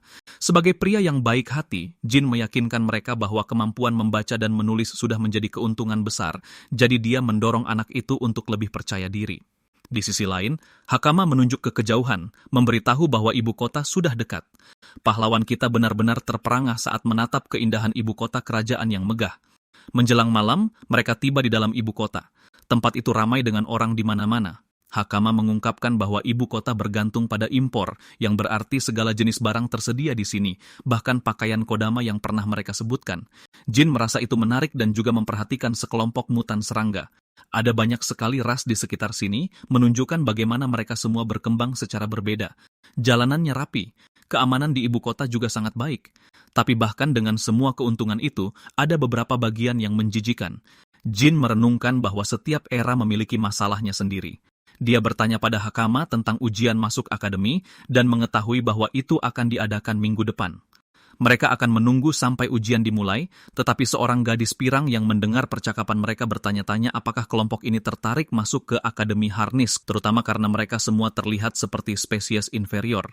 Kita tiba di kamar hotel tempat Hakama dan Nino melompat ke atas tempat tidur yang nyaman. Mereka akhirnya bisa tidur di tempat yang layak dengan tercapainya tujuan awal Jin untuk mencapai ibu kota. Ini membuatnya bertanya-tanya apa yang harus dia lakukan selanjutnya karena meskipun ini era baru, dia masih harus mencari cara untuk menghasilkan uang demi bertahan hidup. Omong-omong, Jin mendapat banyak uang dari pembasmian bandit, tapi dia tahu itu tidak akan bertahan selamanya, terutama dengan mereka berempat. Lalu ada masalah tambahan untuk mencarikan pekerjaan bagi anak-anak ini, dan solusi cepatnya adalah bertemu dengan Argus. Namun saat ini, mereka tidak tahu apa-apa tentang lokasi pria itu atau koneksi apa yang bisa membawa mereka kepadanya. Jin memikirkan beberapa pilihan, dengan memprioritaskan penyelidikan tentang para koruptor terlebih dahulu. Dia tahu ada orang-orang di era ini yang mencoba memanfaatkan monster semacam itu untuk tujuan mereka sendiri. Para koruptor pada dasarnya adalah makhluk yang sangat berbahaya, jadi mereka tidak bisa dibiarkan begitu saja. Kali ini, dia menolak membiarkan yang hidup menghadapi pemusnahan total lagi. Ngomong-ngomong, dia dengan santai bertanya pada Hakama apa yang dilakukan orang-orang di negeri ini saat mereka harus meneliti sesuatu. Rupanya, mereka membaca buku tentang subjek itu atau berkonsultasi dengan seseorang yang berpengetahuan. Buku-buku itu sendiri cukup mahal. Bahkan di desa, mereka harus membaca buku bersama-sama hanya agar bisa membelinya. Pada saat yang sama, ibu kota kerajaan memiliki perpustakaan yang spektakuler, membuat penelitian menjadi jauh lebih mudah. Jin menyukai ide itu karena sekarang dia bisa memanfaatkan perpustakaan itu untuk mencari petunjuk tentang laboratorium yang ditinggalkan Kagura.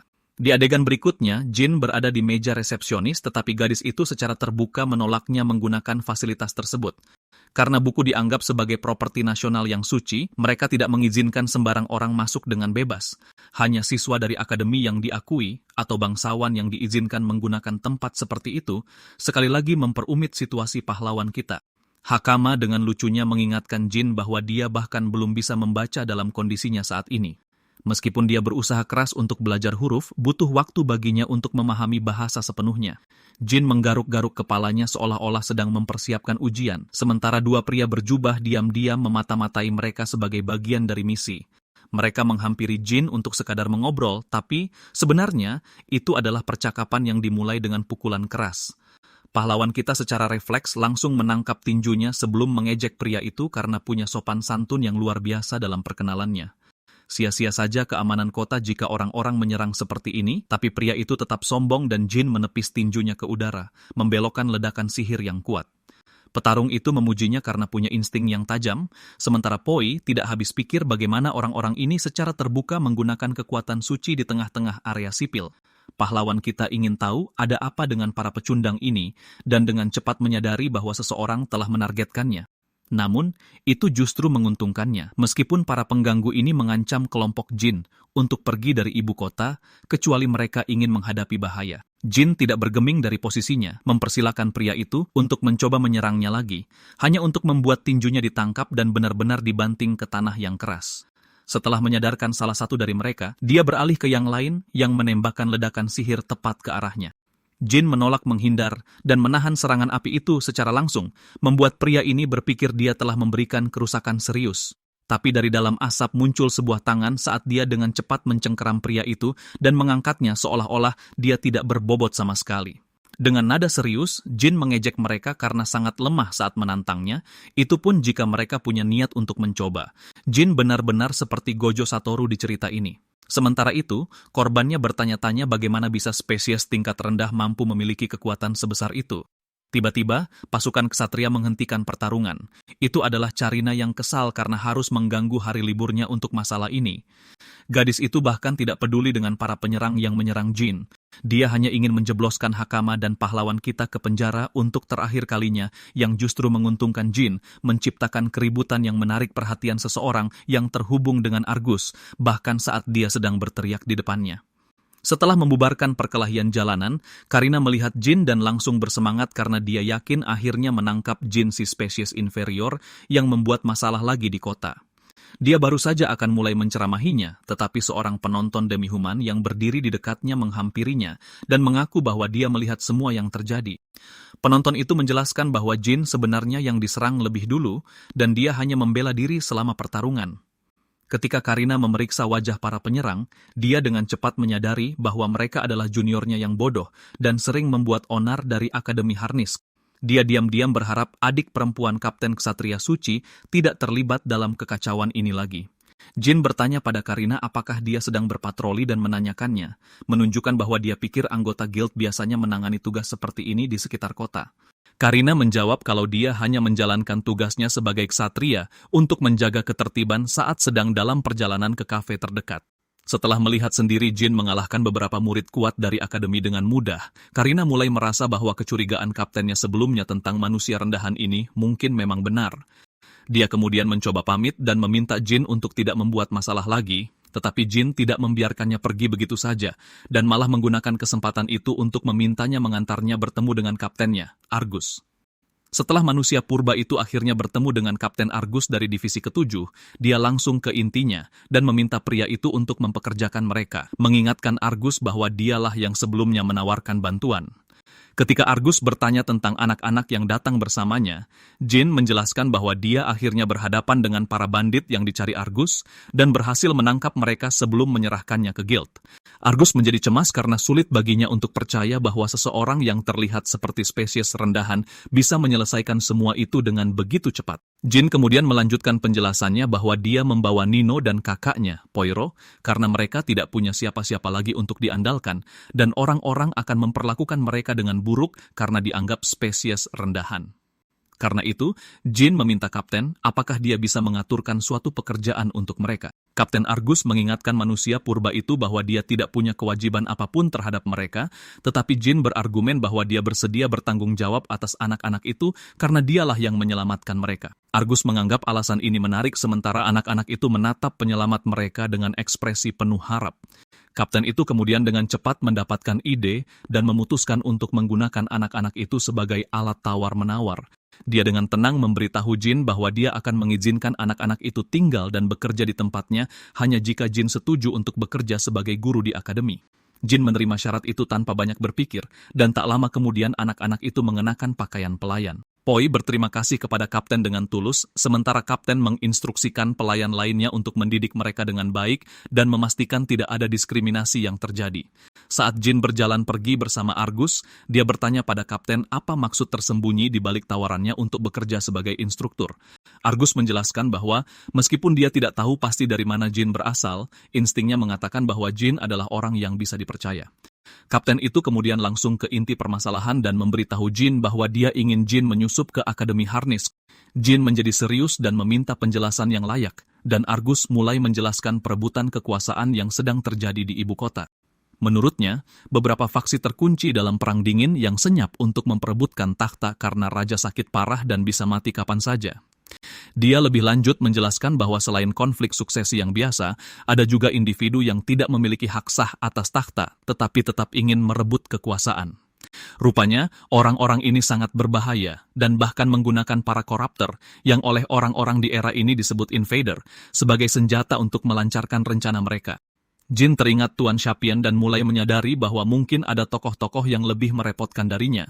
Kapten mengatakan bahwa dia ingin mengungkap orang-orang ini dan menemukan markas tersembunyi mereka, dan tempat yang paling dia curigai saat ini adalah Akademi Harnisk. Argus kemudian mengetuk pintu dan memperkenalkan Jin kepada adiknya, Miria Olten. Dia menjelaskan bahwa Miria bersekolah di akademi dan akan memandunya di sana. Miria langsung menunjukkan lidah tajamnya saat dia menyebut Jin spesies rendahan yang hina, sama seperti yang dilakukan Karina sebelumnya. Kapten dengan cepat mencoba menghentikannya dan mengingatkannya bahwa berbicara seperti itu tidak sopan.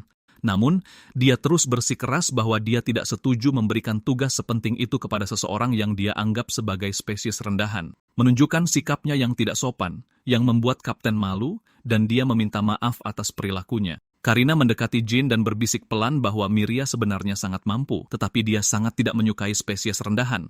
Miria terus melontarkan hinaan pada Jin dan mengklaim bahwa dia tidak melihatnya sebagai seseorang yang memenuhi syarat untuk mengambil peran sebagai instruktur. Hakama kemudian memperburuk situasi dengan santai mengungkapkan bahwa walinya bahkan tidak bisa membaca. Namun, Hakama dengan cepat melanjutkan dengan memuji betapa kuat dan mampunya Jin sebenarnya. Kata-katanya tiba-tiba membuat Karina sadar bahwa Miria lah yang sebelumnya meminta para murid akademi untuk menyerang Argus. Kapten itu berulang kali meminta maaf lagi dan berjanji bahwa dia akan mendisiplinkan adiknya dengan benar. Jin mengalihkan pembicaraan dan bertanya pada Argus apa sebenarnya yang diharapkan untuk diajarkan di akademi. Argus menjawab bahwa dari pengamatannya, Jin tampaknya cukup terampil dalam seni roh, itulah sebabnya dia percaya Jin akan menjadi orang yang tepat untuk mengajarkan dasar-dasarnya. Dia kemudian menyebutkan 4 seni roh dasar yaitu penyalaan, pelepasan, pembekuan, dan penyembuhan, dan menjelaskan bahwa mampu menggunakan 2 di antaranya saja sudah dianggap cukup. Mendengar bahwa dasar-dasar di sini hanya terdiri dari 4 seni roh, Jin menyadari bahwa pemimpin bandit sebelumnya sebenarnya cukup terampil. Kemampuan yang dia gunakan sudah akan dianggap sebagai seni roh khusus di tempat ini. Jin tersenyum diam-diam saat dia memutuskan bahwa dia mungkin akan mengubah cara orang-orang di era ini memahami kekuatan khusus ini. Cerita kemudian beralih ke seminggu kemudian ketika akhirnya tiba waktunya bagi Hakama untuk mengikuti ujian masuk di akademi. Argus masuk bersama Jin karena dia ingin Jin bertanggung jawab atas tugas instruktur tahun ini. Tampaknya setiap tahun, satu divisi dari Ordo Ksatria harus mengisi posisi ini, dan kali ini giliran divisi ketujuh. Sementara Jin berjalan diam-diam di belakang mereka, pria gemuk bernama Rudman terus menatapnya sepanjang waktu. Mereka akhirnya tiba di kantor kepala sekolah dan Argus dengan hormat menyapanya. Kepala sekolah tersenyum ketika dia melihat mantan muridnya berhasil dengan baik di Ordo Ksatria. Dia kemudian mengangkat masalah perebutan faksi yang sedang berlangsung di dalam negeri dan tiba-tiba mulai mengkritik Jin, berargumen kepada kapten bahwa dia tidak seharusnya menganggap enteng akademi dengan mengirim spesies rendahan untuk menangani peran sepenting itu. Kapten dengan tegas bersikeras bahwa Jin lebih mampu daripada siapapun di divisinya. Ketika si tikus kurus Tuan Geta menyadari bahwa kepala sekolah tampaknya siap menerima Jin sebagai instruktur mereka, dia dengan cepat menentang gagasan itu. Dia sekarang mengambil alih peran menghina manusia purba yang malang itu, dan dengan keras berpendapat bahwa mereka tidak bisa membiarkan manusia rendahan mengambil posisi seperti itu. Kepala sekolah kemudian menoleh ke arah Tuan Rudman dan meminta pendapatnya mengenai protes ini. Pria gemuk itu dengan santai menyetujui kekhawatiran itu, tetapi kemudian menyajikan argumen praktis tentang reaksi keras yang mungkin mereka hadapi dari para murid dan instruktur lainnya. Kepala sekolah kemudian ikut memprotes juga dan mengakui bahwa dia memiliki kekhawatiran yang sama. Jin menyadari bahwa dia sedang dibicarakan tanpa dilibatkan, jadi dia melangkah maju dan membela diri sebelum menyapa mereka dengan hormat. Dia dengan tenang memperkenalkan dirinya dengan sopan santun, menunjukkan bahwa dia bisa tetap tenang bahkan saat diejek secara terbuka. Dia kemudian mengajukan pertanyaan langsung kepada para tuan, bertanya-tanya apakah mereka menilainya karena dia terlihat seperti spesies rendahan atau karena mereka percaya dia tidak memiliki kekuatan yang dibutuhkan untuk peran itu. Kepala sekolah tersenyum dan menjawab bahwa satu-satunya hal yang mereka khawatirkan adalah apakah dia benar-benar memiliki kemampuan yang dibutuhkan. Lalu dia bertanya apakah dia bisa membuktikannya kepada mereka. Ketika Argus menyarankan agar kepala sekolah mengujinya, dia setuju, dan pertarungan pura-pura singkat diatur di lapangan latihan seni roh Akademi Harnisk. Si tikus kurus licik itulah yang maju untuk menghadapi Jin, tertawa sambil berkata bahwa setidaknya Jin tidak akan terlalu mempermalukan dirinya sendiri karena hanya ada beberapa murid di sekitar hari ini. Kepala sekolah kemudian menjelaskan aturannya dan menegaskan bahwa mereka hanya bisa bertarung menggunakan seni roh karena itulah yang dia harapkan akan diajarkan oleh tutor baru mereka di akademi. Beberapa murid berkumpul untuk menonton pertandingan, termasuk Mirya yang berdiri di antara para penonton. Dia bersemangat karena ini adalah pertama kalinya dia akan melihat si tikus kurus secara pribadi terlibat dalam pertarungan. Jin sudah mengerti bagaimana ini akan berakhir, namun dia menghela napas pelan dan membiarkan institusi itu menyaksikan kekuatannya sendiri. Namun Argus mulai merasa tidak yakin. Ini adalah pertama kalinya dia akan benar-benar melihat orang yang direkomendasikannya bertarung di depan orang lain, dan dia khawatir Jin mungkin akan mempermalukannya di depan semua orang. Tuan Geta, di sisi lain, terlihat sangat bersemangat dan tampak ingin segera mengakhiri pertandingan sambil memberi pelajaran pada Jin. Dia dengan cepat menyatakan akan mengambil langkah pertama dan segera meluncurkan bola api besar yang dia yakini akan cukup untuk mengalahkan Jin dalam satu serangan. Jin dengan tenang menghindari serangan itu dengan mudah, sementara si tikus kurus masih tetap yakin bahwa dia akan memenangkan kontes ini dan membuktikan bahwa penilaian kapten salah. Dia kemudian melanjutkan dengan serangan andalannya yang disebut tombak petir, sementara Jin terus menghindari setiap serangan dan perlahan-lahan membuatnya jengkel. Sementara si tikus kurus percaya bahwa yang bisa Jin lakukan hanyalah terus melarikan diri, Jin sendiri menghela napas pelan dan berpikir bahwa kekuatan semacam ini tidak pernah dimaksudkan untuk digunakan melawan orang. Namun, karena tidak ada pilihan lain, Jin akhirnya memutuskan untuk menunjukkan kemampuannya dan dengan sengaja mengungkapkan seni roh yang unik. Dia menggunakan serangan manipulasi gravitasi dan memaksa si tikus kurus Tuan Geta jatuh ke tanah, menahannya di sana, dan menjelaskan bahwa dia tidak pernah punya kesempatan dan kesombongannya tidak berarti apa-apa pada akhirnya. Kepala sekolah dan Tuan Rudman, si pria gemuk, keduanya terkejut dengan apa yang mereka saksikan. Bahkan Argus dan adiknya, Mirya, berdiri di sana dengan mulut ternganga setelah melihat pertunjukan kekuatan yang begitu bersih yang belum pernah mereka saksikan sebelumnya. Ketika mereka bertanya apa yang sebenarnya baru saja terjadi, Jin dengan tenang menjelaskan bahwa dia hanya memanipulasi gravitasi di sekitar Tuan Geta. Ketika dia mendengar orang-orang mengatakan bahwa mereka belum pernah melihat yang seperti ini sebelumnya, Jin tersenyum diam-diam saat menyadari betapa banyak yang harus dipelajari oleh para murid maupun instruktur akademi. Tuan Geta menggertakkan giginya karena frustrasi saat dia terbaring rata di tanah tampak sangat menyedihkan. Karena kasihan pada lelaki tua keriput itu, pahlawan kita akhirnya melepaskan tekanan gravitasi yang menahannya. Geta mengamuk sambil berteriak bahwa teknik roh seperti itu seharusnya tidak ada. Dia bersikeras si rendahan itu pasti menggunakan semacam trik ilegal. Jagoan kita dengan tenang berdiri di sana, dan menerima caci maki itu dengan tabah sementara kakek tua itu berteriak-teriak di wajahnya seperti ibu-ibu marah. Menyaksikan pertukaran itu, kepala sekolah dengan tenang membuat keputusannya. Para murid di sekitarnya juga terkesan.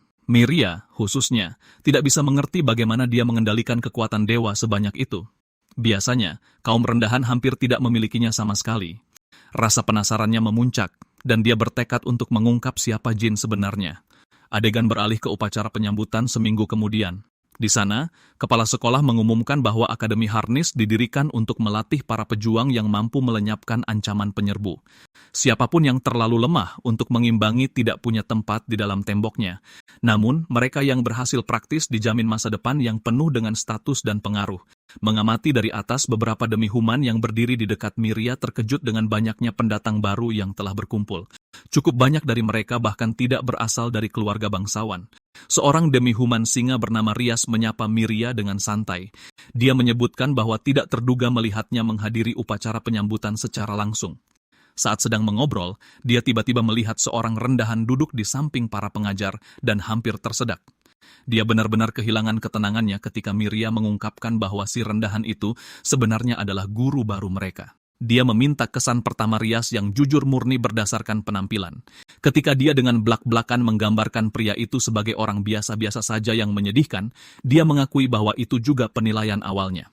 Merasakan banyak tatapan tajam padanya, Jin dengan cepat menyadari dia tidak bisa memulai penyelidikan akademi terlalu terbuka sejak hari pertama. Sebelum hal lain, dia perlu mengubah citranya dari spesies rendahan yang tidak berharga menjadi sesuatu yang lebih netral dan tidak mengancam. Saat ini rasanya seperti ada target besar yang dilukis di punggungnya. Setelah upacara selesai, akhirnya tiba waktunya untuk kelas pertamanya. Sementara itu, Tuan Gita mengumpulkan para siswa senior dan mengumumkan bahwa kelas reguler secara resmi kembali dimulai. Dia dengan terus terang memperingatkan mereka untuk tidak ketinggalan dari talenta baru yang menjanjikan yang bergabung tahun ini. Meski begitu, dia dengan marah menuntut untuk tahu mengapa sebagian besar kelas tidak hadir. Pria tua itu tersenyum dalam hati, sepenuhnya sadar bahwa banyak dari mereka lebih baik mati daripada mengikuti pelajaran yang diajarkan oleh spesies rendahan. Tikus licik itu bahkan sengaja menyebarkan kabar bahwa kuliah hari ini akan ditangani oleh Jin. Anehnya, profesor kita tampaknya tidak terganggu sedikit pun. Dia dengan percaya diri berdiri di podium dan memperkenalkan dirinya sebagai instruktur teknik roh yang baru. Tanpa basa-basi, Rias tanpa malu bertanya apakah dia benar-benar mampu mengajar kelas paling elit di akademi. Jagoan kita menanggapinya dengan senyum tenang, mengatakan mereka akan segera mengetahuinya. Dia bahkan memberitahu demi human singa itu bahwa dia bebas pergi jika kelasnya terbukti tidak sepadan dengannya. Setelah itu ditetapkan, dia langsung menetapkan satu aturan. Dia memberitahu murid-muridnya bahwa mereka tidak boleh menggunakan kekuatan suci terhadap manusia dalam keadaan apapun. Untuk memperjelas alasannya, dia menjelaskan bahwa kekuatan suci dirancang untuk menekan kemampuan regenerasi para inhibitor. Namun, manusia pulih secara normal setelah terluka mengungkapkan bahwa tujuan sebenarnya adalah untuk melenyapkan para penyerbu. Mendengar itu, seorang bermulut besar di belakang mulai menghina, menyebutnya lemah karena dia dianggap tidak memiliki kekuatan suci. Bocah itu bersikeras dia punya hak untuk menggunakan kekuatannya sesuka hatinya. Sedikit kesal, Profesor Jin mengundangnya untuk menguji apakah dia benar-benar selemah yang dituduhkan. Tepat di tengah-tengah kelas, dia menyuruh siswa itu untuk menyerangnya dengan jurus terkuatnya. Anak itu menyeringai sombong, menyatakan dia tidak akan pernah masuk kelas lagi jika profesor itu berhasil menggoresnya sedikitpun. Mengambil kesempatan itu, dia memunculkan tombak petir yang berderak dengan energi. Bahkan Tuan Gita menjadi tegang, khawatir ruang kelas mungkin tidak akan selamat dari serangan sembrono seperti itu. Tanpa ragu, siswa itu meluncurkan tombak lurus ke arah Jin, menimbulkan kepulan debu besar di seluruh ruangan. Semua orang mengira si spesies rendahan telah dihancurkan. Tapi kemudian sebilah pedang melesat keluar dari kabut dan menancap di dinding di belakangnya, nyaris mengenai wajah jeleknya. Jin dengan tenang menyatakan bahwa pedang itu bisa menembusnya sepenuhnya jika dia benar-benar berniat untuk menghabisinya. Dengan itu, dia memberikan pelajaran pertamanya semester ini. Jangan pernah menilai seseorang hanya dari penampilan. Rias memperhatikan dalam diam, bertanya-tanya apakah teknik itu bahkan bisa disebut sebagai seni roh. Profesor Jin melanjutkan dengan lancar, menjelaskan bahwa spesies rendahan dicap seperti itu karena mereka dianggap lemah. Lalu sebagai seseorang yang jelas-jelas jauh di atas mereka, dia bertanya akan jadi apa dirinya. Auranya melonjak ke puncaknya saat dia menjawab pertanyaannya sendiri. Itulah, katanya, yang kalian sebut seorang guru. Selanjutnya, dia memberikan pelajaran kedua. Dia bertanya pada anak yang sama apakah dia tahu kriteria yang diperlukan untuk mengaktifkan seni roh. Bertingkah seolah itu adalah pengetahuan umum, siswa itu menjawab bahwa semuanya tergantung pada imajinasi yang jelas. Jika kau membayangkan sesuatu dengan cukup jelas, para roh akan melaksanakannya. Profesor Jin setuju bahwa imajinasi itu penting, tetapi menambahkan bahwa ada satu elemen penting yang mereka semua lewatkan. Dia menjelaskan bahwa roh merespons panjang gelombang yang berbeda, dan itulah yang benar-benar memicu tindakan mereka. Total ada 8 panjang gelombang utama. Di antaranya, penyalaan, pelepasan, penyembuhan, dan pembekuan adalah yang paling dikenal orang. Namun, pengendalian gravitasi, pengendalian cahaya, pengendalian atmosfer, dan manipulasi spasial juga ada. Tuan Gita hampir tersedak melihatnya menggunakan kedelapannya dengan begitu santai. Dengan pengungkapan itu, jagoan kita secara resmi memulai kuliah pertamanya yang sesungguhnya. Malam harinya, dia merenungkan dari mana harus memulai penyelidikannya tentang rahasia akademi. Kampus itu ramai dengan siswa di setiap sudut. Setelah pertunjukan di kelas, dia menjadi topik utama diskusi. Jika dia menginginkan jawaban, dia perlu akses ke suatu tempat yang tidak boleh dimasuki siswa. Dalam perjalanannya, dia berpapasan dengan Miria. Tanpa ragu, dia terus terang memintanya untuk mengakui siapa dirinya sebenarnya. Dia menjawab dengan bertanya, bagaimana mungkin dia bisa menjadi apapun selain yang disebut spesies rendahan seperti yang semua orang capkan padanya. Dia mengakui itu masuk akal, jika bukan karena kemampuannya untuk menguasai kedelapan seni roh dengan mudah. Bahkan sebagian besar demi human tidak mampu melakukan itu. Jagoan kita mengangkat bahu dan memberitahunya itu tidak begitu rumit, membandingkannya dengan beralih tap di antara panjang gelombang yang berbeda. Tentu saja dia tahu dalam praktiknya lebih rumit daripada kedengarannya. Dia meminta mereka melanjutkan percakapan ini di tempat yang lebih pribadi. Setelah sendirian, dia mengulangi pertanyaannya tentang siapa dirinya. Kali ini, dia mengklaim dia hanyalah manusia yang ditempatkan dalam tidur dingin di bawah desa Kodama selama beberapa juta tahun. Untuk menanggapinya, dia bertanya apa yang konon dia lakukan sebelum hibernasi. Jin menjawab dengan jujur bahwa dia bertugas sebagai agen pasukan khusus untuk negaranya. Meskipun ribuan tahun telah berlalu, dia mengingat hari-hari itu dengan jelas seolah-olah baru terjadi beberapa tahun yang lalu. Penasaran, dia mendesak lebih jauh, bertanya mengapa seseorang yang berjuang untuk bangsanya disegel dalam tidur dingin. Dia merasa sedih, mengakui bahwa dia gagal dalam misinya. Dia benar-benar percaya bahwa jika dia mendorong dirinya cukup jauh, dia bisa menyelamatkan semua orang, tapi pada akhirnya dia gagal dan dia kehilangan segalanya. Dia juga mengaku bahwa menjadi seorang profesor bukanlah hal yang acak. Dia membutuhkan pengaruh dari keluarga Alton. Beralih topik, dia bertanya kemana mereka akan pergi. Dia segera membawanya ke sebuah ruangan kumuh yang berdebu, menjelaskan bahwa ruangan itu dulunya adalah ruang penyimpanan tempat para instruktur menyimpan perlengkapan mengajar mereka. Di salah satu rak, sebuah patung burung hantu segera menarik perhatiannya. Dia bertanya apa alasan sebenarnya dia membawanya ke sini. Jadi Miria mengaku dia telah menyelidiki ruang kosong aneh yang terletak tepat di sebelah ruang penyimpanan ini.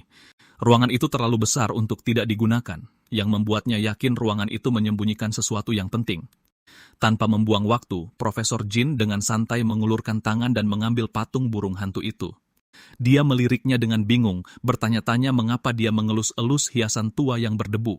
Saat dia memutarnya sedikit, rak-rak buku itu bergeser, memperlihatkan sebuah lorong tersembunyi yang mengarah lebih dalam. Dia dengan tenang mengucapkan selamat kepadanya karena telah benar tentang keberadaan ruang rahasia. Miria terdiam, tidak dapat memahami bagaimana dia memecahkan mekanismenya begitu cepat. Profesor kita dengan dingin menjelaskan bahwa dia memperhatikan burung hantu itu adalah satu-satunya benda bersih di ruangan yang terkubur di bawah lapisan debu tebal.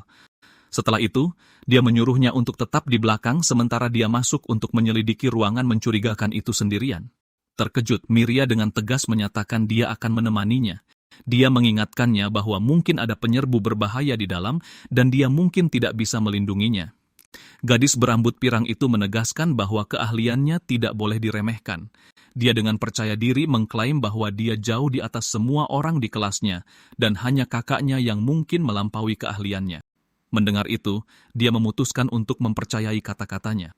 Mereka berdua dengan hati-hati menuruni tangga yang sudah reot, yang membentang jauh lebih dalam dari yang mereka duga. Miria diam-diam mengagumi betapa mudahnya mengendalikan cahaya dengan mudah dalam kegelapan total. Jin dengan santai bercanda keras bahwa tempat itu terasa seperti penjara bawah tanah yang sempurna bagi monster untuk muncul dalam game fantasi, membuat gadis itu bingung dengan referensi gamernya. Penasaran lagi, dia mengangkat latar belakangnya sekali lagi.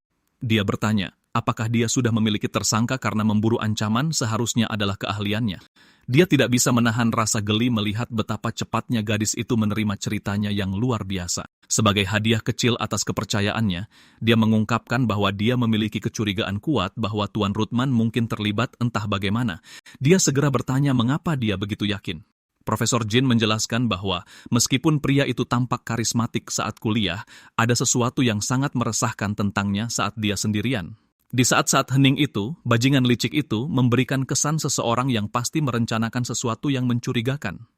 Dia menjelaskan bahwa perilaku semacam ini umum di antara orang-orang yang sangat berbeda dari persona yang mereka tampilkan kepada dunia.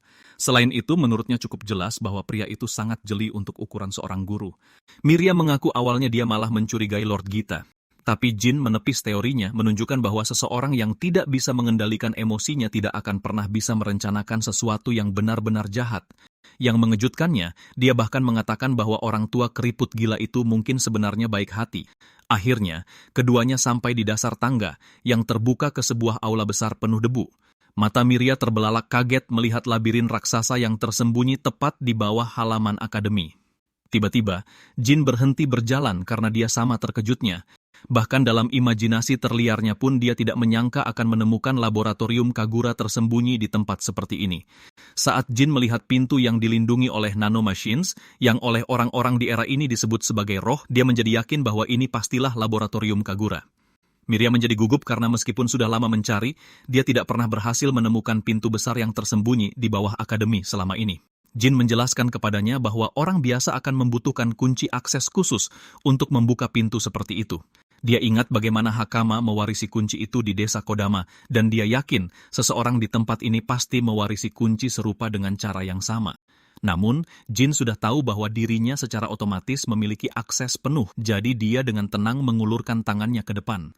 Sistem kunci itu langsung mengenalinya sebagai individu dengan otoritas tingkat tertinggi dan dengan cepat membuka kuncinya untuknya.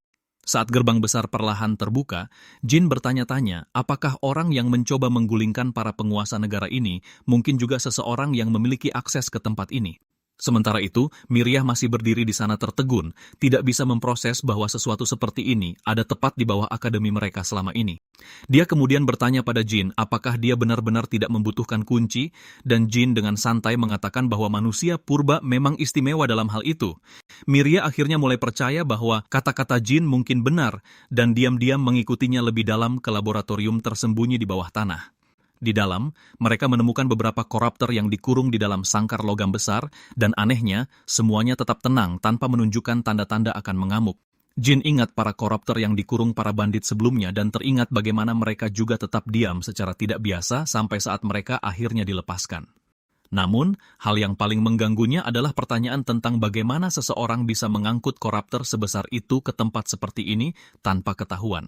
Miria mengakui bahwa kecurigaan kakaknya tentang akademi ini mungkin benar. Dia menyarankan agar mereka diam-diam bersembunyi di sana dan menunggu agar bisa menyergap siapapun yang bertanggung jawab atas ini, karena pelakunya pasti akan kembali ke tempat ini cepat atau lambat. Namun, Jin memberitahunya bahwa daripada hanya berdiri dan menunggu, mereka harus segera menyegel akademi dan menangani para koruptor ini terlebih dahulu. Miria berargumen bahwa mereka tidak bisa membiarkan dalang di balik rencana ini kabur, tetapi Jin menjelaskan bahwa melindungi para siswa harus didahulukan, karena jika para koruptor ini mulai mengamuk, itu akan membahayakan nyawa semua orang di akademi. Ketika dia menyebutkan bahwa kakaknya mungkin akan membuat keputusan yang sama, gadis itu akhirnya setuju dengan pendekatannya. Jin kemudian menambahkan bahwa dia punya firasat buruk tentang semua ini, dan setiap kali dia merasakan itu, instingnya biasanya terbukti benar. Dia mengatakan akan menyelidiki laboratorium itu lebih jauh sendirian, dan memintanya untuk kembali ke atas dan membawa kakaknya agar akademi bisa diberlakukan jam malam dan para siswa bisa dilindungi. Setelah menyuruhnya kembali ke permukaan, Jin bergerak lebih dalam ke fasilitas bawah tanah, berharap menemukan beberapa petunjuk berguna. Sementara itu, di permukaan, si tikus kurus sedang diejek karena kalah dari guru baru. Meski begitu, dia tetap menyebut Jin sebagai spesies inferior dan menyalahkannya karena merusak reputasinya. Kepala sekolah kemudian menghampiri Lord Gita dan menyuruh si tikus kurus itu untuk berhenti membuat gerakan aneh karena para siswa mulai merasa tidak nyaman. Dia dipermalukan di depan umum oleh kepala sekolah sebelum ditanya tentang Lord Ruthman yang telah hilang sejak pagi itu. Kepala sekolah merasa kewalahan, tetapi ketidakhadiran pria gemuk itu hanya membuatnya semakin khawatir. Saat itu juga, dia melihat awan gelap terbentuk di atas akademi dan bertanya-tanya apa yang baru saja terjadi. Sementara itu, Miria bergegas menuju permukaan.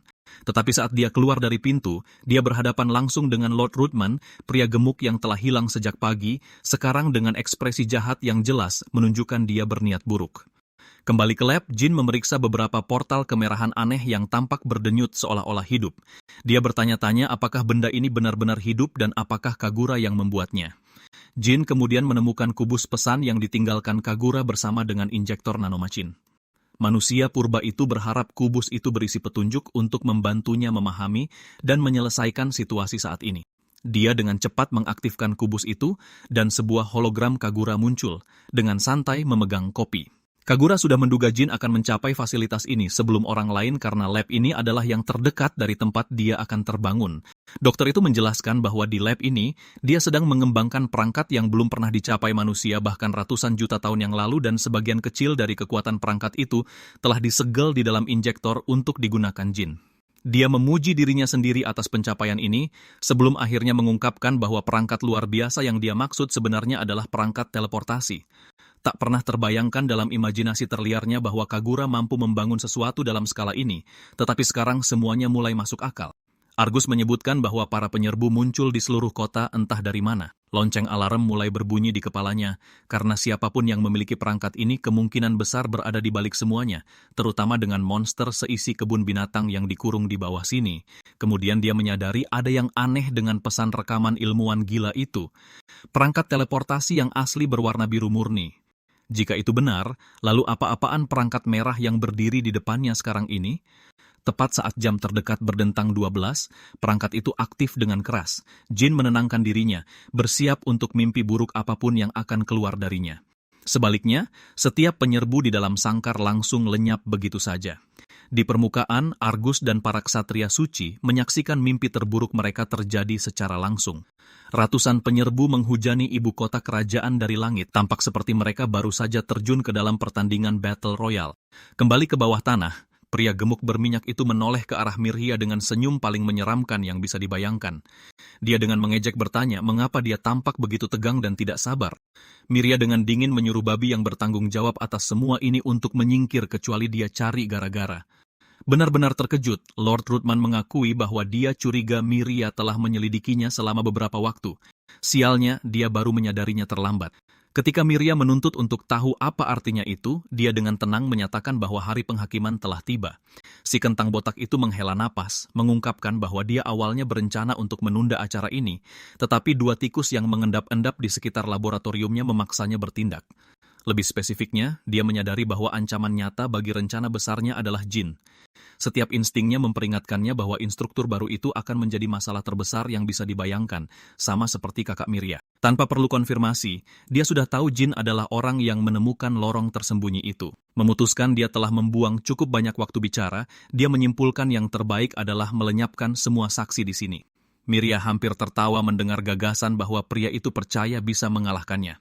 Seringai iblis yang meresahkan menyebar di wajah Ruthman saat dia menyombongkan kekuatan tak terbayangkan yang telah dia kumpulkan. Yang tidak disadarinya adalah seorang gadis diam-diam merayap di belakangnya dengan sebuah panci yang lebih besar dari kepalanya sendiri. Miria berkeringat gugup, terbelah antara rasa takut pada gadis itu dan keraguan apakah rencana konyol ini akan benar-benar berhasil. Tanpa ragu-ragu, Hakama mengayunkan sekuat tenaga dengan lengannya yang mungil dan menghantam kepala si bajingan gemuk yang penuh lemak itu. Miria menatapnya dengan kaget dan ingin tahu bagaimana dia bisa menemukan tempat ini. Hakama dengan tergesa-gesa menjelaskan bahwa dia datang untuk mencari jin. Di luar benar-benar kacau dan tidak mungkin menyelamatkan semua orang tanpa wali mereka. Di tengah jalan, dia bertemu dengan siswa baru lainnya, Kudo. Gadis itu menyebutkan bahwa profesor mereka masuk ke ruang penyimpanan belum lama ini. Gadis baru itu merasa sedikit bersalah karena memukul pingsan seorang guru, tetapi Hakama bersikeras bahwa si mesum itu pantas mendapatkannya. Lagi pula, karena dia tidak melihat wajah kita dari belakang, kita bisa dengan mudah menyalahkan si putri pirang jika keadaan memburuk. Pada saat itu, Jin akhirnya sampai di puncak tangga. Dengan cemas, dia bertanya apa yang terjadi, hanya untuk melihat seekor babi lemas di lantai seperti pin bowling yang jatuh. Hakama dengan cepat menyadarkannya dan memberitahunya bahwa kota di luar telah jatuh ke dalam kekacauan total. Dia tidak terkejut sama sekali karena dia sudah tahu hanya ada satu tujuan kemana para penyerbu dari laboratorium itu bisa dikirim. Miria menjadi pucat saat kesadaran itu menyadarkannya, dan mereka bertiga bergegas keluar tanpa membuang waktu sedetik pun. Api berkobar di seluruh kota dan hampir setengahnya hancur menjadi puing-puing. Warga yang ketakutan berhamburan ke segala arah saat neraka pecah. Di antara semua makhluk penyerbu, satu monster yang terlihat seperti Vilgax raksasa tampak sebagai yang terkuat. Melihat rumah tercintanya hancur menjadi seperti ini, membuat Miria benar-benar tak bisa berkata-kata. Sementara itu, Jin merasakan beban kegagalan menghancurkan dadanya lagi, berpikir seharusnya dia menghancurkan perangkat itu saat punya kesempatan. Hakama menyadarkannya kembali ke dunia nyata. Dia menunjuk ke monster tentakel raksasa yang sedang mengumpulkan serangan dahsyat yang diarahkan langsung ke istana kerajaan. Bertekad untuk menebus kesalahannya, Jin menggunakan suntikan yang ditinggalkan Kagura untuknya. Setelah menggunakannya, dia mendapatkan versi teleportasi yang lebih lemah. Ilmuwan gila itu telah menjelaskan bahwa nanomachines hanya menyimpan energi yang cukup untuk mengaktifkannya sekali setiap 24 jam. Selain itu, jangkauannya seharusnya terbatas pada jarak pendek dalam garis pandang pengguna. Namun, batasan-batasan itu berlaku untuk pengguna biasa, dan Jin sama sekali bukan orang biasa. Seseorang dengan kaliber sepertinya bisa berteleportasi sejauh matanya mampu melihat. Tanpa ragu sedetik pun, dia menghilang dan muncul kembali tepat di jalur sinar laser raksasa itu tepat sebelum bisa menghantam istana kerajaan.